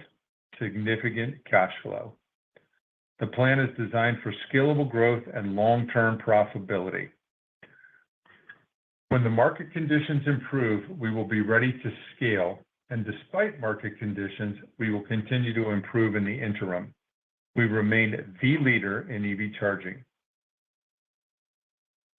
Last, but certainly not least, I would like to offer my thanks to our employees, both current and former, that helped us to get where we're at today. Without them, neither ChargePoint nor our industry would be poised for the future success we expect. Thank you for your time, and I will now hand over the call to our CFO, Martyn. Thanks, Rick. As a reminder, the numbers I will cover today are non-GAAP, so please see our earnings release where we reconcile our non-GAAP results to GAAP. Revenue for the quarter was $109 million, consistent with our guidance range of $108 to $118 million. This was 1% higher sequentially and 28% lower year-on-year due to lower hardware revenue. Network charging systems at $64 million accounted for 59% of second quarter revenue. This was down 2% sequentially and down 44% year-on-year. Subscription revenue at $36 million was 33% of total revenue, up 8% sequentially and up 21% year-on-year. Other revenue at $8 million was 8% of total revenue, flat sequentially and up 39% year-on-year. Turning to verticals, we report verticals from a billings perspective. Second quarter billings percentages were commercial 72%, fleet 14%, residential 10%, and other 4%. Commercial benefited from increased NEVI-related shipments of our Express Plus DC fast charging products. Fleet saw continued push-out of large deals due to construction delays. As a reminder, this is delayed business. There's some good news here. Please tap the like button. If we get 100, YouTube will suggest this video out. Some good news today. Please tap the like button. Thank you. From a geographic perspective, North America made up 80% of second quarter revenue, and Europe was at 20%, consistent with prior quarters. Turning to gross margin, non-GAAP gross margin for second quarter was 26%, up sequentially from 24% in Q1. Gross margin was up 23 percentage points as compared to Q2 last year, a quarter that was impacted by the inventory impairment charge. The sequential improvement was largely due to improved hardware margins, resulting from ongoing reduction in replacement part costs, lowering warranty expenses, and improved subscription margins resulting from continued optimization of support costs, as well as a larger mix of higher margin subscription revenue within overall revenue. Non-GAAP operating expenses for Q2 were $66 million, a decrease of 25% from $89 million in Q2 last year, and flat sequentially. Non-GAAP adjusted EBITDA loss for the second quarter was $34 million, a continued improvement as compared to a loss of $36 million in Q1 and a loss of $81 million in Q2 of last year, which included the inventory impairment charge. Stock-based compensation in the second quarter was $19 million, down from $22 million in the first quarter and down from $35 million year-on-year. In prior years, the second quarter has shown a step up in stock-based comp due to an annual refresh of employee grants. This quarter's net decrease represents the impact of prior restructuring events. Inventory balance increased slightly in the quarter as expected. Our inventory is primarily made up of finished goods and products that we are actively selling. We now expect this to decrease next year as we sell through the finished goods on hand. This will release a significant amount of working capital and free up. Looking at cash, we ended the quarter with $244 million, significantly better than our internal plan due to continued focus on cash management. Our $150 million revolving credit facility remains undrawn. We have no debt maturities until 2028, and we have existing capacity on our ATM. Turning to guidance, for the third quarter of fiscal 2025, we expect revenue to be $85 million to $95 million. Given current industry headwinds, we are being prudent in our guidance. While Q2 revenue was down 28% compared to prior year, Q3 is expected to be 18% lower at the midpoint of our guidance range as compared to Q3 of last year. Looking ahead, we expect Q2 to be the bottom of the trough in terms of year-over-year growth, barring seasonality. Though we don't typically guide on operating expenses, given the reorganization announced today, we wanted to help reset everyone to a new level for the remainder of this year. With an annualized reduction of approximately $38 million of non-GAAP operating expenses, we expect non-GAAP operating expenses to be in the low $60 million in Q3 and to reduce further in Q4 when we will see the full quarter impact of the reductions. About 50% of the reductions are in sales and marketing, with the remainder split between R&D and G&A. We are streamlining functions and becoming more efficient across the company. We are focusing on leveraging the channel, eliminating redundancies with fewer people touching every deal, while increasing the mix of quota-bearing reps. We are committed to being adjusted EBITDA positive. The fourth quarter target previously laid out was dependent on modest revenue growth in a better macro backdrop. Despite the tough external environment, the steps we have taken to improve operational efficiencies will enable us to continue on the path to profitability by reducing our adjusted EBITDA loss sequentially, except for seasonally impacted quarters, as we reach adjusted EBITDA positive during fiscal year 2026. In summary, we believe Q2 was the bottom for revenue growth and EBITDA loss, and we have guided prudently to Q3. We continue to invest in all the right areas of the business, and operationally, we've put ourselves in a position to execute better and faster as the macro turns. With that, I will turn the call back to the operator for questions. Thank you. And we will now begin the question and answer session. If you have dialed in and would like to ask a question, please press star one on your telephone keypad to raise your hand and join the queue. If you would like to withdraw your question, simply press star one a second time. If you are called upon to ask your question and are listening via speakerphone on your device, please pick up your handset and ensure that your phone is not on mute when asking your question. To be able to take as many of your questions as possible, we ask that you please limit yourself to one question and one follow-up. Again, press star one to join the queue. And your first question comes from the line of Colin Rush with Oppenheimer. Your line is open. Thanks so much, guys, and appreciate the incremental detail you're offering here. Could you talk a little bit about the target revenue level to reach that EBITDA break even, and how you see the existing inventory working off and your ability to reduce working capital along the way towards that break even level? Yeah. Hi, Colin. I'll take that question. So I'll start with the second part, which is the inventory level. So based on our guide for Q3, based on the macro conditions that we were expecting to be a lot better in the second half, which we're clearly not seeing now, we believe that inventory levels will stay high for the rest of the year, basically around the same as we are right now. This is kind of the peak, but I don't see it coming down this year. I believe that we should see some inventory balance coming down around Q1, Q2, around middle of next year as we sell through the inventory on hand. On the second part of your question, which was related to the revenue levels needed for adjusted EBITDA breakeven, which we've now guided or targeting to get to next year. So few thoughts here. So this year, as Rick mentioned, was about focusing on improving efficiency and operational excellence. And next year, we're focusing on returning to revenue growth. So we've made significant changes to our cost structure, as you saw today, and we will continue to look for efficiencies to continue to bring OpEx down. That's one part. On the margins, we expect margin improvements to be realized next year as we start seeing the benefit of Asia manufacturing and improved subscription margins, and as inventory will come down around the middle of next year.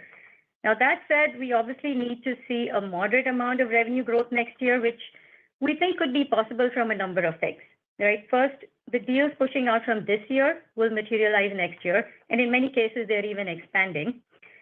Second, we see increase in opportunities, some of which are pretty large on the fleet side, again, something that Rick had mentioned, which typically take longer to close.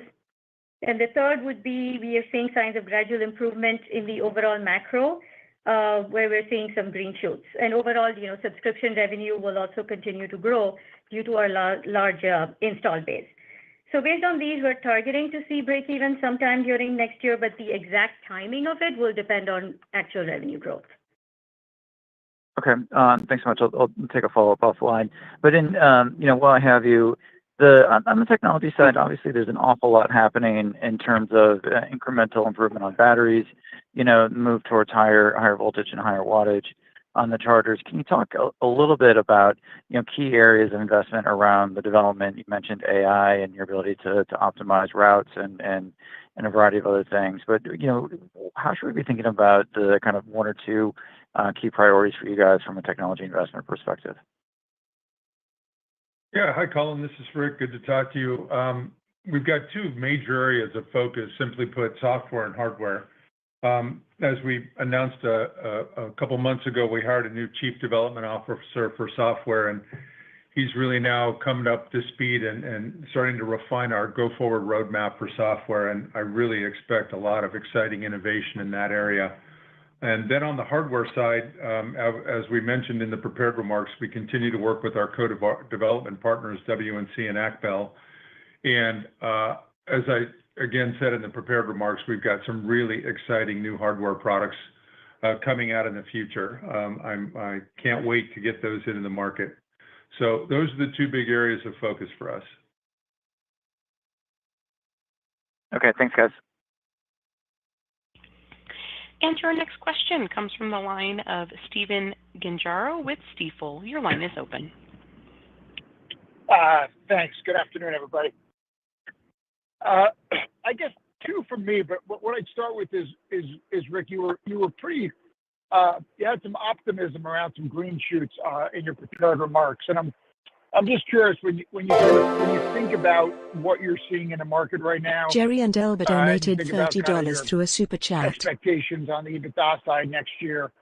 When do you think we start to see kind of a revenue inflection point based on some of the positives you're seeing in the market right now?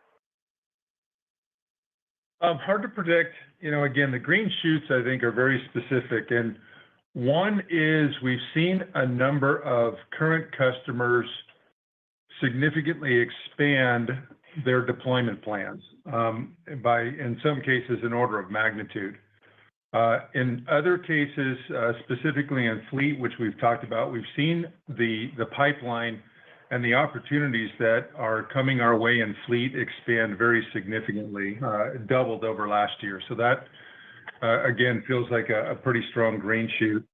Third, we're seeing a trend now where we've got a number of deals. This is, by far more than one, that were lost on an RFP 6 months, 12 months ago, where the competition has not been successful executing on their commitments, and those deals have now come back to us. So those are good examples of the green shoots we're seeing. I guess the fourth one would be, we continue to see the dislocation in workplace between the correlation of EV sales and charger adoption. We've had specific examples of, large workplace customers, for example, talking about, very aggressive growth in the employees at their workplaces that are subscribing to their EV charging programs. And it appears to be growing faster. Again, it's indicated through our utilization data, specifically in workplace. That also looks like a green shoot. So we are seeing some positive signs in these areas. Great, thank you. And then the other question I had was on the gross margin side. I think you mentioned, Martyn, the Asian manufacturing on the product side, but then also better subscription margins. What are like a couple of, is there a way to think about or quantify the impact that could have on the gross margins at, even if we assume just kind of modest revenue growth, what the manufacturing side, how that helps the gross margin on the products, and where should subscription revenue margins get to in the next 4 to 6 quarters? Yeah, so specifically from the Asia manufacturing side, there is significant benefits to the hardware margins. We're not able to quantify exactly because we'll be selling through existing inventory, which is at different levels for different products. And so we'll be introducing the Asia manufacturing products for these same different products at different times, right? So there is a blend. So I would think that we would see a gradual improvement in gross margins through each of the quarters next year as we start, leading through the inventory that we currently have. And on the subscription side, you've seen us improve subscription margins pretty nicely over the last few quarters. This quarter, on a non-GAAP basis, we're, above 50%. So we're very excited about that. Most of that is coming from improvements in our support costs, which we have been able to get to by outsourcing to India. And most of our software team is now, or support team, is now based out of our India offices. And as we continue to see economies of scale, the top line on the subscription side increasing, but costs remaining relatively flat, that should improve margins as well. The other comment I'll add to that is innovation continues to play a role in this as well. The AI technology we recently released, we call this picture to resolution, has been having a surprising, very quick impact on station repair costs that are under warranty. This reduces the need to do multiple truck rolls, one to go diagnose a problem and then a second to go repair a problem. We've been very pleased with the early results, and innovation like that continues to drive down cost of operations around the services side. Great. Thank you for the details. And your next question comes from the line of Bill Peterson with JP Morgan. Your line is open. Hi, good afternoon, and thanks for taking the questions and the details thus far on the call. Wanted to double click on the third quarter guidance. Can you provide some additional context on the quarter-on-quarter decline? How much is this related to competitive dynamics or pricing, units, product mix, maybe policy uncertainty in the U.S. and Europe? You also talked about push-outs. I think you even talked about that last quarter on the order of 8 digits. Is that just further push-outs, or is this something new? And maybe other things like related to product changeover, or maybe focus on software. Anything to help us understand the quarter-on-quarter and year-on-year decline. Yeah, Bill, let me make a couple of comments and then I'll hand it over to Martyn to add to it. The one thing I'll tell you on the guide for this quarter is that we've really made a significant change to our sales and marketing organization that was part of this restructuring we announced today. We have flattened that organization, increased the ratio of sellers to non-quota carrying people. As we mentioned, we're expecting to close our CRO search here shortly. So with this much disruption in the go-to-market organization, we're cautious about Q3, and that was one of the reasons we gave a more conservative guide. I'll let Monty add some more color from a financial perspective. Yeah, and just generally, as I've mentioned before, our guidance methodology does take into consideration some of the push out of deals, the large deals. We've seen it happen many times before, so we do take it into consideration. However, this quarter we saw a higher magnitude of deals getting pushed out because of the uncertainty in the macro. There are multiple reasons: delayed, permitting, extended construction timelines, or just delayed buying decisions. So we saw fleet revenue come in lower than we had expected, and obviously we're factoring in all of this information and knowledge that we've gained from Q2 into our Q3 guidance, which we believe is prudent given the uncertainty in the market. But I would like to point out all of this is about timing of deals, meaning deals getting pushed out. It's not the size or the quantity of deals. Okay, thanks for that. I wanted to kind of also ask about margins, but on the equipment side, obviously you're improving margins. Some of this is related to mix, but how should we think about, now you're one quarter on, about the targets you have when the new chargers from Asia are really sold in volume next year? Is there a way you can kind of help quantify the margin uplift for both sort of level 2 and DC fast for these products? Yeah, I think it's going to be fairly significant, just the cost reductions we have on the existing product portfolio. But the other thing that will begin to contribute next year and then in full force in fiscal 27 are new product introductions.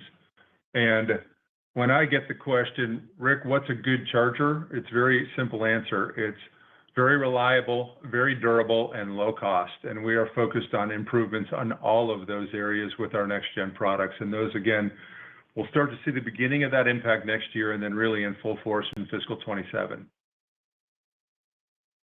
Thanks, Rick. And your next question comes from the line of Stephen Fox with Fox Advisors. Your line is open. Hi, a couple of questions, if I could, just to understand the backdrop in which you guys think you're now operating. So first of all, in terms of any kind of revenue recovery, it seems a lot of it is hinging on fleet, but that's only 14% of billings today. Like, can you give us perspective on how big fleet can get to over the next couple of years? And then secondly, when you say that EVs have sort of stabilized at predictable growth rates, is there any kind of sense for what that growth rate you think will be over the next couple of years to hit all these objectives? Thanks. Yeah, I can take the first part, which is where we expect fleet business to go. It's definitely going to be a pretty significant portion of our overall revenue. And don't know the exact timing, but it could, we expect it to be about a third over a period of time. We're seeing that based on the number of opportunities that are in the system right now. Rick alluded to this earlier. We're already seeing twice the number of opportunities that we were seeing last year. These just take a little bit longer to close. So the business is there, the vehicles are coming, and so it will be a pretty significant portion of our overall revenue. In terms of passenger vehicles, again, I think we're starting to see positive signs from the market mixed in with, concerns from the auto OEMs, as they evaluate their transition to, full BEV and how they intersperse plug-in hybrids in the mix. I think it varies from auto OEM to auto OEM, but, as we mentioned in the prepared remarks, we've seen, lease prices and pricing go down to clear out this model year and prepare for the next model year. The other thing that I believe particularly is that improved selection and reduced cost of a vehicle, and hopefully with reduced interest rates and the affordability of car loans, will all be a positive contribution to passenger EV adoption. I think the J.D. Power statistic we mentioned is pretty meaningful, where 24% of car buyers are now very likely to consider an EV for their next vehicle. So again, we see those positive pieces of news mixed in with, other news from auto OEMs where they're evaluating their transition to full BEV. Great, that's helpful. Thank you. And your next question comes from the line of Mark Delaney with Goldman Sachs. Your line is open. Yes, good afternoon. Thank you very much for taking my questions. First, I hope you could provide an update on customers looking to source charging hardware from multiple providers in North America, and to what extent you're seeing that influence revenue this fiscal year. And could you speak about that both as a potential headwind to your hardware revenue, but also as an opportunity to sell more software revenue? Yeah, that's a good question. I think we're in the early stages of this, but it's clearly going to happen. I think in North America, you've seen an indication from the largest of the large customers to want a multi-source hardware. That's largely been an intent so far as opposed to actual action. The one thing I will tell you is that our investments in our support organization, all the innovation we've done around network uptime has really created some differentiation for us. And we're seeing some of those customers, while they may express an intent to multi-source, still gravitate towards our solution just because of the reliability we've been able to provide in their networks. In Europe, it's different, where the market is much further ahead. In Europe, what we're seeing is a lot of brownfield opportunities now, which really drive software. So we've got multiple examples of customers that have a large installed base of non-ChargePoint hardware. They want to standardize on a software platform to manage that entire infrastructure of both their existing hardware and new. And in those cases, we're obviously selling software without hardware for the installed brownfield, and then having the opportunity to also sell new hardware as they expand their networks. That's helpful, Rick. My other question was around utilization rates. Last quarter, the company mentioned that utilization rates were rising with the continued growth in the number of EVs on the road, as well as the lower shipments the company is seeing in the second half of this fiscal year. I would think utilization rates are rising further. Maybe you can give more color around where utilization rates stand, and is there any specific level you think would trigger additional charging investments from customers? Thank you. Yeah, they're still continuing to increase, and it's now, at least, again, back to the green shoots, starting to pull through some demand. Again, I've had specific customer conversations where they have told me that their employees can't find a place to charge at work, and they're starting to, again, invest in expanding their network. So that number goes up, and it now looks like it's hit a point where at least it's beginning to start to pull through demand for expansion opportunities with especially our existing workplace customers. The other trend we're beginning to see is in hospitality, where it looks to me like some of the larger brands are starting to get serious about a brand standard for their entire chain, as opposed to letting their franchise owners, do what they want to do with charging at their individual hotels. So again, I think utilization pressure is starting to show some green shoots of pull-through demand for expansion business, again, with some, I think, maturity in the hospitality market that can pull through some demand as well. Thank you. And as a reminder, it is star one if you would like to ask a question. And your next question comes from the line of Chris Dendrinos with RBC Capital Markets. Your line is open. Yeah, good evening, and thank you. Apologize, I'm sitting in the airport, so hopefully no announcements come in, but just one from me. You mentioned competition, and you saw, I guess, maybe one of your competitors unable to deliver, and then the customers coming back to you. I guess maybe can you just expand on the competitive landscape right now? I'm curious, how it's evolved over the past year, if you've seen competitors exit the market. Obviously, we've seen Tesla change some things up, but any kind of color, I guess, maybe across, home, fleet, and general commercial, how that's kind of evolved. Thanks. Yeah. Hi, Chris. Good to hear your voice. It hasn't changed a lot in terms of the level of competition we're facing. The factor I mentioned earlier, where we're seeing deals come back to us that we had lost on an RFP, That's more than one example. There are a number of examples where that has happened, and they're fairly significant opportunities in all cases. By vertical, I think you're seeing, companies come and go in all three areas, whether it's home, workplace, or commercial, or fleet. But again, the overall level of competition appears to be fairly consistent, but some of the names are changing.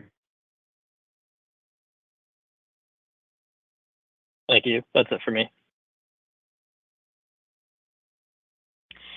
And ladies and gentlemen, this concludes our question and answer session as well as today's conference call.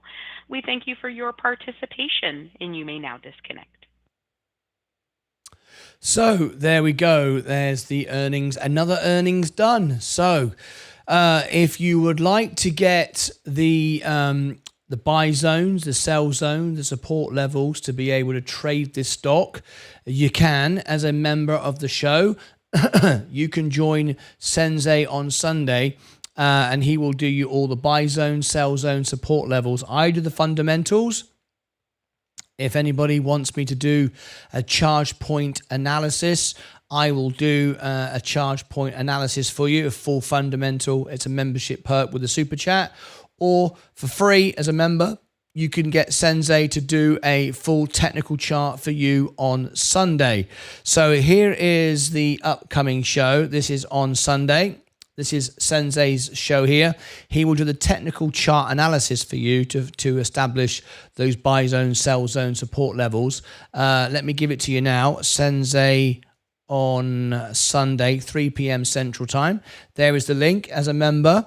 If you join this show on a Sunday and say, I'd like you to do a chart for ChargePoint, he will do that. He'll also record it.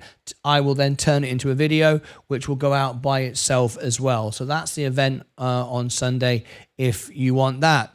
If you are a member of the channel and you do a super chat, I can do you a ChargePoint analysis as well using all my software to do that for you. Let me just see if I've already got one done recently. I'm not sure. Let me just have a quick look. Tap the like button. If we get to 100 likes, it was a good earnings. YouTube will suggest this video and would like more people to learn about ChargePoint. So if I do this now, this is how you do it. You can do this yourself, but if you go to YouTube and type Martyn Lucas Investor, we can see if I've already done it. CHPT stock. There you go. Let's have a little look. There's the earnings, which we're doing right now, of course. Scroll down at the earnings. There was my promotion video for it. There's my short for it. No, it doesn't look like I've done a review on ChargePoint before. So I can if you are a member and you do a super chat. But there you go. No, so the answer is no, I haven't done one to now. All right.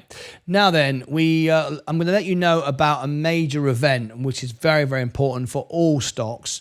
And it's going to be our NVIDIA Day. It's a huge event, and we are expecting 40,000 people to watch live, which could be the highest number of any channel anywhere in the world for Jerome Powell's FOMC. And I'm confident because we've already got 123 people liking the event, and it's 2 weeks away. This is off the charts with how big event this is. So if you want to join us for the FOMC event, FOMC could be the biggest event ever for any channel on FOMC report. This is a huge event. Already have that many people like the event. It's pretty incredible stuff. So let's answer any questions. We have to focus on the members, of course. If you are a member of the channel, we'll focus on you. So let me just go up and have a quick look. Where are we? Let me scroll down here.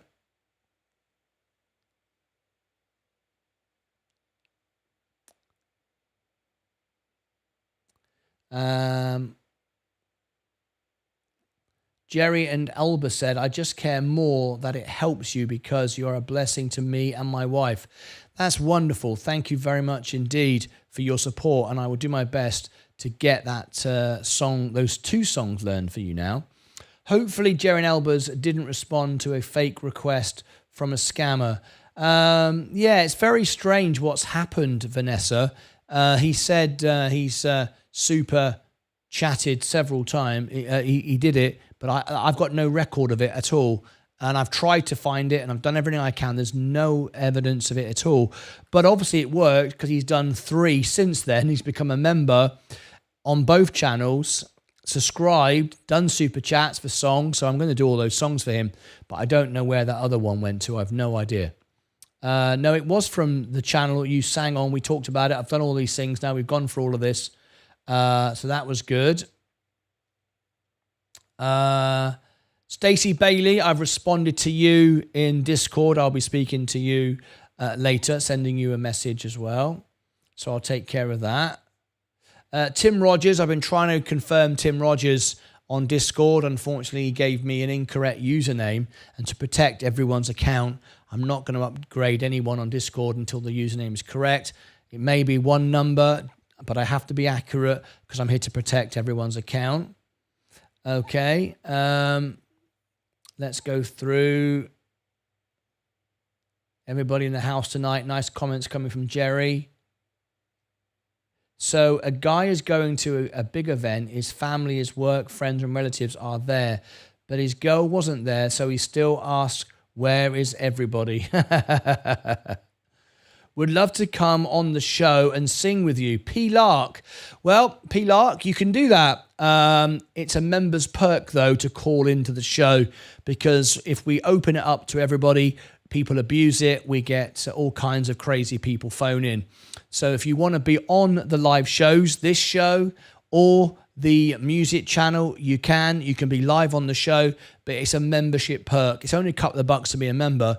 But if we open it up to everybody, then unfortunately we could have abuse and all the rest of it. And it's one of the perks that members get. One of the many perks that they can get is call in, be live on the show and all the rest of it. So it is a perk of the show.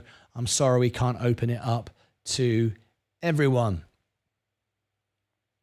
RW, everything okay, bro? Is there anything new you bought? RW talking to MSK. Right, we're going to wrap up the earnings. I'm going to now put this together as a video by itself, improve the audio. ChargePoint is now trying to come up. So if you want the full analysis, I can do that. If you want the technical chart with Sensei, we can also provide that as well. It is a red day today. We're still down. We're expecting things to turn better after the FOMC report. I'm sure we're going to get that. So that's all good. Let me just make sure we've got all the comments done here. Questions done as well. I don't miss anyone's questions ever.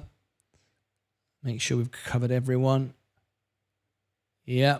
Ike Daniel, how do I become a member? How do you become a member? Okay, well, this is how you become a member. There is the link to become a member.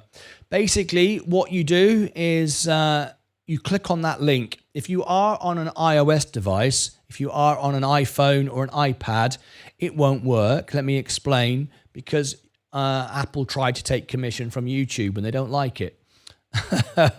So if you are on an iOS, iPhone or iPad, you need to select a browser rather than use the app. Any browser on your phone, it doesn't matter. And then you need to request a desktop version. The little 3 dots at the bottom, request desktop version, then it will work on your iOS device. Some people say it actually does work on their iOS devices, but that is the correct way of doing it. If you are on a computer or an Android or anything else, it will work absolutely fine. If you're on a Mac, it will work fine, or anything at all, just an iOS device. It's just because of the Play Store and the App Store and all that stuff. Okay, that's how you become a member. And there are many, many perks that you get. You do want to watch the members video. There's no ads on this. It's just an instructional video. Tells you all about the perks that you get. Being a member is not about making me rich. It's about providing you, the members, with the best possible service. I never increase the price. There's no inflation. And I'm always adding more and more services all the time. all the time adding new services. There are so many that we can't even list them. That's why there's a video explaining all of those things. You can get replies to all of comments. There's members-only live streams, members-only videos. There's videos and live streams that you miss because you don't see the members-only. We had a members-only video go out today, actually. There's the birthday card, the Christmas card. We sing happy birthday to you. You can request a free song on the concert. You can have a 20-minute concert as well for a wedding or anniversary for free as being a silver member. We can promote your channels if you are looking to promote YouTube. We can run special events for you if you want to promote something. The list goes on and on and on and on and on. You get discounts in the shop, discounts on all the services that we provide. You can get on Discord. I will reply to all of your comments, answer all your questions. Live shows, we filter out if it's too busy, just for members only. You can call in live to the show. Free training from Ed Nevius, information from Sensei Crypto. The list goes on and on and on. Okay? And when you do get upgraded, you got lots of other perks. There's the Alpha Spread discount you get. There's the music channel songs you get. There's Instagram, I'll reply to you. There's X. There's the birthday card. There's the Discord. Again, if you just sign up for Discord now, you won't see anything until you give me your username here in the chat and I upgrade you. Discord username. I've been on Discord since, thank you. You need to give me this in YouTube live chat.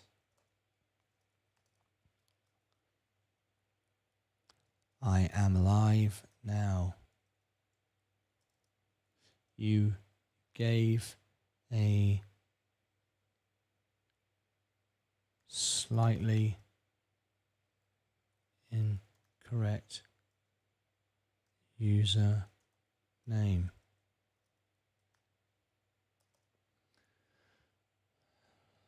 Right.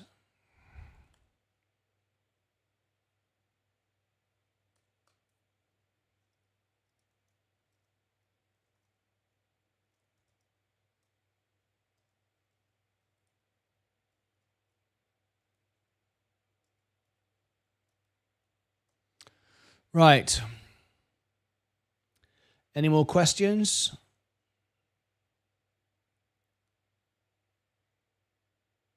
Okay. I think we've covered everything. I've got the Robbie Cooper. Is Robbie Cooper here? I've got your review just been done. No. I've added Google, Microsoft, and Intel to my portfolio. I've currently 3 stocks in my portfolio. Very nice indeed. I think we're done. I think we can end the show. I'm going to get to work and put out these 2 videos. This one and also Hawaiian Electric, which I've just recorded.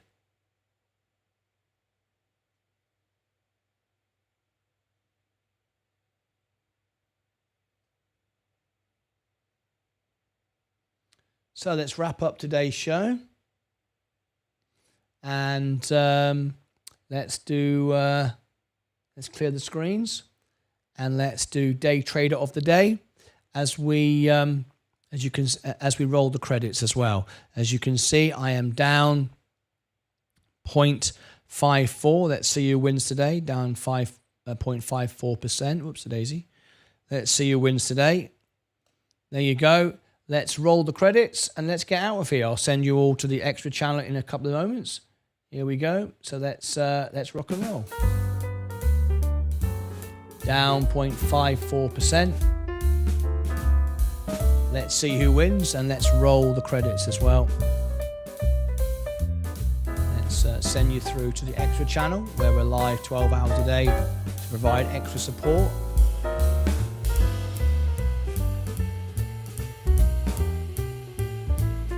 Redirects. There we go. And I'll give you the extra channel. This is where we're going to go now. Rick McGrath is winning so far. There is the link.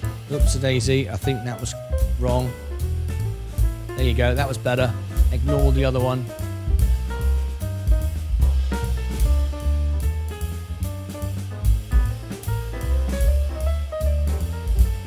Remove that one. Use the second one. Okay, let's roll the credits.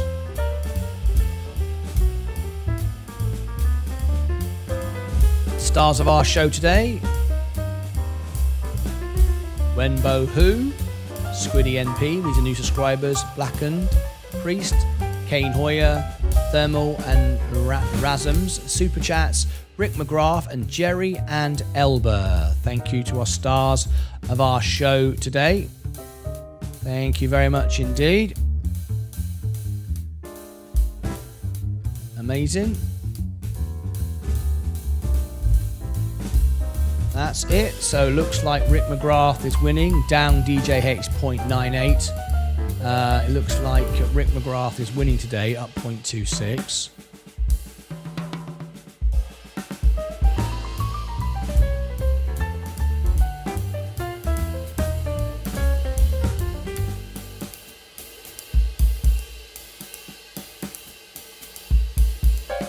Just give you a couple of seconds to respond.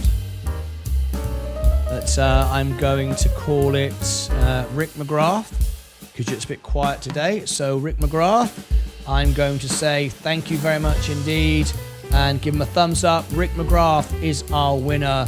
Fantastic. Well done, mate.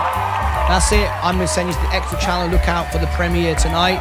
I will see you back in the morning. But that's it from me. Have a wonderful evening. Join me now on the extra channel. Tim Rogers has just come in. I've been trying to chase Tim Rogers for the last hour. Martyn, this is what username I use to communicate to you. You're not giving me your username. Tim, the username that you gave me was very close, but it was incorrect. And to protect you, I'm making sure that I don't accept it until it's correct, because we've got lots of people pretending to be other people on Discord. So to protect you, I'm just asking you to give me your username in the YouTube chat. That's all you've got to do. You're not telling me what your username is. You told me what it was a few moments ago, but it was incorrect. You got a number incorrect. Right. That is correct. That is correct. Okay. I have to do it right for you because I'm protecting your account. So yes, that is the correct username. Now I can add you. I hope you understand I was doing it to benefit for your security. There are so many people scamming it. I had every belief it was you, but I had to check and do it the best way I can to protect everyone. So I can now give you, first of all, I can now give you the role of member. There it is. You've now got access. You can now see everything. So there you go. All right. So the first thing I do is give you member. The next thing I can do is if you send me a friend request, I will accept it. I never send friend requests because all the fake pretends of me will send you friend requests. I don't send friend requests. So send me a friend request right now and I'll accept it. You've got 1 minute because I'm about to go. Please use the correct spelling of my name. There it is in the chat and I will accept it. Change nickname. Tim, we have the same name on YouTube so everyone can see your same nickname. It doesn't change your username. Your username is your own. It just changes the nickname so we can identify with you in the same way as we do with YouTube. All right? So there you go. There's your nickname. If you now send me a friend request here, I will accept it. I can only wait. Send my request. I don't have a friend request from you. You need to do it again because you may have sent it before and I declined it because you wasn't a member of the channel. You didn't have access. Send it to me again. I don't have a friend request from you, so you need to send it again. If you don't do it now, we'll look for another day. But I can't wait. I'm massively over time. Please send me a friend request. No, I can't send you a friend request, Tim. For security reasons, I never do that. You send me a friend request and I will accept it. Okay? All you got to do is send it again. It'll take 3 seconds. There is I've given you the message already. That's the way I do it for everyone. I can't change the policy. I've tried to create the best policy for everyone to protect everyone, and I can't change it, even though I know you, Tim, and we talk all the time. I just need you to do that. Okay? So there it is. You can now see all the channels, and I don't see a friend request from you yet. So I'll have to leave that until another day. When I get a friend request for you, I don't need to be online, Tim. If I'm off air, it doesn't matter. I will see it. I will know that you are a member. I will see that you're a member, and I can accept that friend request. And the reason for friend request is none of my members friend anyone that's not a friend of mine. And also, people cannot send messages if they don't have friends. It's a secure way. We're improving the security because there are scammers who pretend to be me, messaging everybody, trying to scam everybody. So that's why I have to follow all these strict rules to protect you. All right? I can't send you a friend request. I can, but I won't, because it can be confused by others, and that's why I don't do it. Will NVIDIA recover long term? Should I be worried? Yes, it will recover. I'm not worried at all. And if you bought the stock and understood what you bought, you shouldn't be worried either. If you are worried, it's because you don't understand what you bought. I am not worried at all. This is a good company to buy now. ChargePoint, says Abdul Nasser. Great show today. Keep on growing and supply us pure entertainment. Thank you very much, Zach Zate. It's been a great day. I'm very, very tired. A lot of work done yesterday. A lot of reviews done. We're down now to just a few more reviews. We are so close now to finishing all the reviews, and then we can open up the requests again. I said, please do not send me any more super chats until I've completed all the requests. That's what we're doing right now. Right, that's it from me. I didn't get a friend request from Tim, so we'll have to leave that. But I'm out of here. That's it. What earnings tomorrow? We don't have any earnings requested tomorrow. These are your choices. If you are a member of the channel, Zubair, you're not a member of the channel, so you can't request an earnings anyway. But if you are a member, you can request earnings. We've got, we can do 4 a day, 2 in the morning and 2 in the evening. We've got NEO in the morning. We've got gas. We've got fuel cell, but nobody has requested an earnings tomorrow morning. After hours, Avgo, DocuSign, IoT, Path, SWBI, Planet, and ESMA. Again, there are more, but these are the ones that we're featuring. We're not doing any. We've just finished earnings season. We did nearly 6 weeks every day, 4 earnings a day. If you want me to do an earnings now, it's a request from a member with a $5 minimum super chat. We don't have any requests, so there are no earnings tomorrow unless you do it right now. But time is up because I'm just out of here. That's it. Thank you very much indeed. See you back in the morning. I'm going to now send you all to the extra channel. But that's it from me. Thank you very much indeed. And as always, until next time, take care of yourselves and each other.